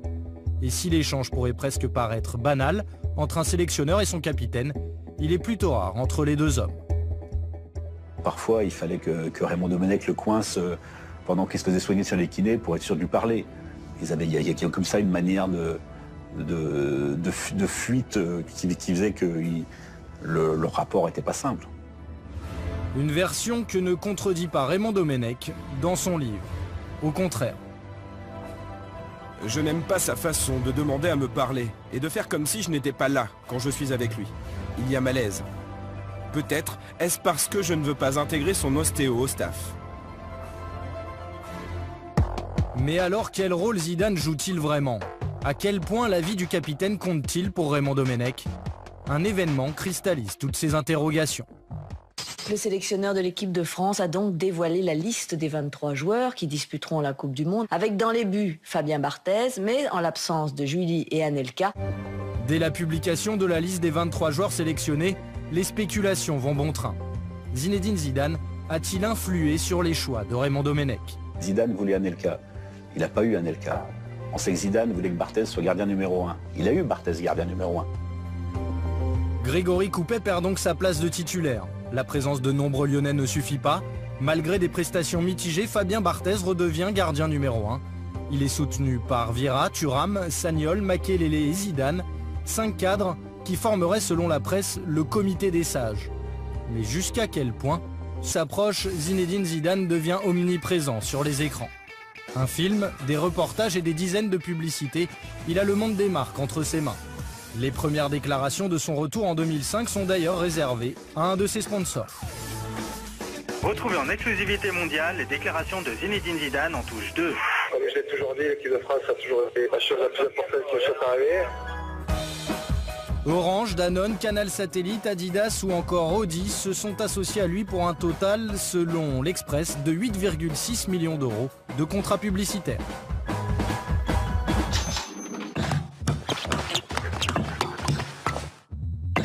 Zidane vend de tout, du déodorant jusqu'aux lunettes, tout y passe. M-O-H-L. Il est loin le temps où il était l'égérie d'une chaîne de distribution discount où sa mère faisait ses courses.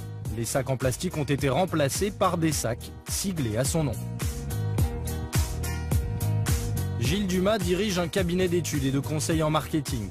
Zidane est un cas à part. Le footballeur s'est effacé derrière l'icône. Zidane a une carrière publicitaire extrêmement surprenante. On sent qu'il y a eu une orchestration de cette image derrière après des débuts un peu flous justement où on passait un peu d'une marque à l'autre. Ça a contribué à faire sortir Zidane de son rôle de footballeur. Que Zidane évite la politique ou les sujets de société n'est pas pour déplaire aux annonceurs qui redoutent la controverse. Sa parole est plutôt légère, il parle peu, on l'entend pas souvent. Zidane avait une qualité forte, c'est qu'il avait le charisme des silencieux. Il possède cette particularité, ce silence éloquent où chacun puise au gré de son interprétation ce qu'il veut bien y trouver.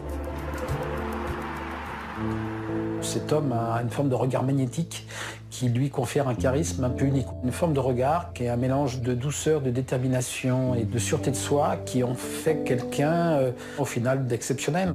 Les publicitaires ont souvent utilisé ses yeux dans les campagnes. On a souvent des gros plans où on va le regard extrêmement profond.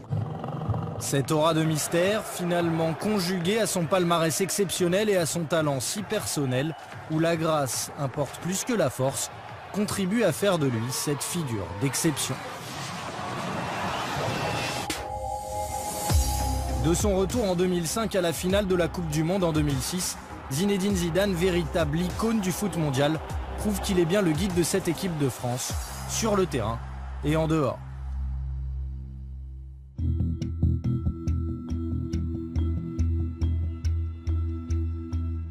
Il est timide et très gentil, il est à l'écoute des gens et il se fait beaucoup d'amis grâce à ses qualités. C'est pour ça que je suis avec lui d'ailleurs. Bordeaux, il y a 20 ans. Aux côtés de sa femme Véronique, Zidane garde le silence. Cette timidité ne le prédestinait pas à porter un jour le brassard de capitaine de l'équipe de France. Jean-Michel Larquet, un des plus célèbres journalistes sportifs français, se souvient d'un Zidane décisif sur le terrain, mais très réservé lors du Mondial 1998. Je ne vais pas définir Zizou comme un patron. Le leader, c'est Didier Deschamps en 98. Ce que j'ai beaucoup apprécié, c'est qu'il m'appelle avant de revenir et qu'il ait annoncé après qu'en dehors de sa famille, il n'y avait qu'une seule personne qu'il avait appelée. Donc j'ai beaucoup apprécié parce que ça renforçait notre complicité. À Madrid, Zidane vit de plus en plus mal les trêves internationales. Au Real, vous tombez dans un club, vous avez beaucoup d'internationaux. Donc ceux qui restent, ceux qui doivent s'entraîner, ils se retrouvent à 5-6. C'est pas forcément évident de trouver du plaisir pendant 10 jours en étant très peu à l'entraînement. Vincent Duluc suit les Bleus pour le quotidien L'Équipe depuis plus de 15 ans. À l'époque, jouer seulement la Ligue des Champions et le championnat d'Espagne ne suffit plus à Zidane. Il finissait sa carrière au Real à un niveau qui ne le satisfaisait pas. Il sentait qu'il avait encore un petit quelque chose à donner mais au bout d'un an sans équipe de France, il a vraiment eu envie de revenir. Je pense que c'est d'abord venu de son désir, c'est-à-dire qu'au-delà du fait que les autres avaient envie qu'il revienne, notamment Patrick Vieira, c'est d'abord venu de lui. Nous sommes au printemps 2005. Zinedine Zidane a fait son choix, revenir en équipe de France. À Paris, dans les salons privés d'un célèbre palace, il met certains joueurs dans la confidence. Notamment le capitaine Patrick Vieira et un autre retraité international, Lilian Thuram, lui aussi tenté par un retour. Zinedine Zidane convie également Raymond Domenech, un épisode raconté par le sélectionneur de l'équipe de France dans son livre « Tout seul ». Zidane m'appelle pour confirmer le rendez-vous vers 18 h. L'un de ses amis vient me chercher au bar. Il m'amène dans un salon où Zidane, Thuram et Vieira m'attendent. Visiblement, ils ont mangé ici. Ils sont là depuis un moment. Ils ont eu tout le temps de discuter. Tant mieux. Les joueurs semblent alors dicter la conduite à suivre au sélectionneur. Les 4 hommes, parfois, ils demandent à Raymond Domenech de sortir. D'autres fois, ils le font revenir. Il est notamment question de l'annonce de leur retour en équipe de France. Par exemple, dès cette réunion-là, il est décidé que c'est Zinedine Zidane, via son site web, qui annoncerait la nouvelle au mois de juillet, et Lilian Thuram se ferait un petit peu désirer, mais finirait par venir. C'est-à-dire qu'en fait, tout ce qui s'est passé au jour le jour est quelque chose qui avait été décidé en amont dès le mois de juin. Une orchestration parfaite. Zidane annonce sur son site internet son retour, Lilian Thuram dans les jours qui suivent. Le prochain rassemblement de l'équipe de France, programmé mi-août, prend d'un coup une autre dimension.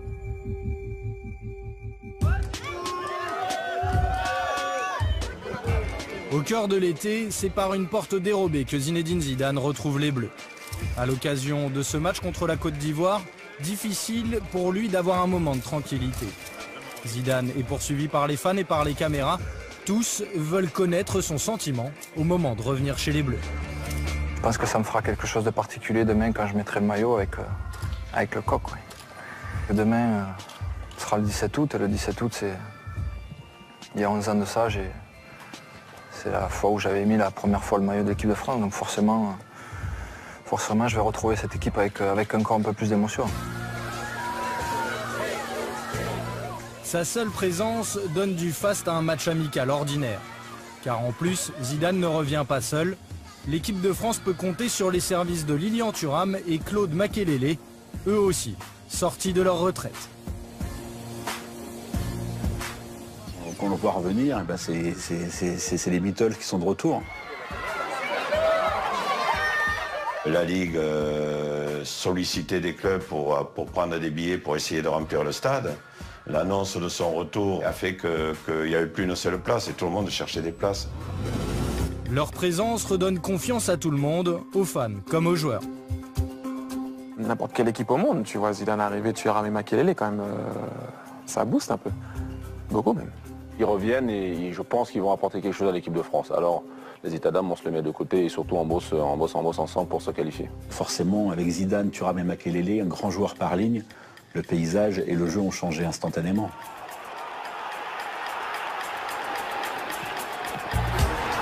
Face à une concurrence en rodage, sans forcément chercher à se faire mal, Zidane s'évalue. Premier match et premier succès. Comme un symbole, la France l'emporte 3-0. Zizou est en reconquête et sa rage de vaincre est contagieuse. C'est le début du renouveau des Bleus.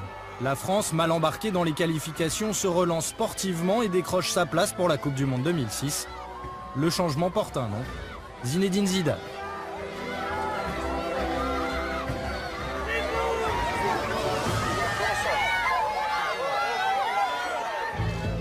Zidane, une star sportive devenue une icône nationale. Son aura dépasse le cadre du simple football. Il est chaque année présent dans le top 3 des personnalités préférées des Français, adoubé par l'abbé Pierre, par le président de la République, Jacques Chirac. Cher Zinedine Zidane, la France vous admire. Qu'est-ce qui rend Zidane à ce point unique? Originaire d'un quartier populaire de Marseille, il symbolise une ascension sociale irrésistible. Patrick Mignon est sociologue du sport. Zidane incarne aux yeux des Français la réussite. La figure de Zidane, c'est la figure du cheminement idéal. C'est-à-dire que c'est pas seulement quelqu'un qui réussit parce qu'il est bon au sport, mais c'est aussi quelqu'un qui réussit parce que son milieu lui a appris les valeurs de discipline personnelle, les valeurs d'écoute. Donc à ce titre-là, Zidane a pris cette figure de l'intégration réussie. Et son retour en équipe de France renforce son image auprès du grand public. À quelques mois de la Coupe du Monde, il devient même l'objet d'un film projeté au Festival de Cannes. 17 caméras haute définition captent ses moindres faits et gestes. Zidane est filmé sous tous les angles par des caméramans ayant évolué avec les plus grands, comme Martin Scorsese ou Pedro Almodovar. Celui qui se regarde, il aura l'impression d'être quelque part un petit peu, pas dire, mais en train de jouer, quoi. Une œuvre unique pour un homme unique. Zidane est un tel personnage. Il est bien plus qu'un footballeur pour beaucoup de monde.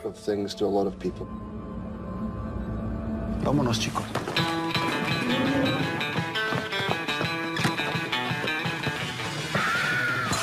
À mesure que la Coupe du Monde 2006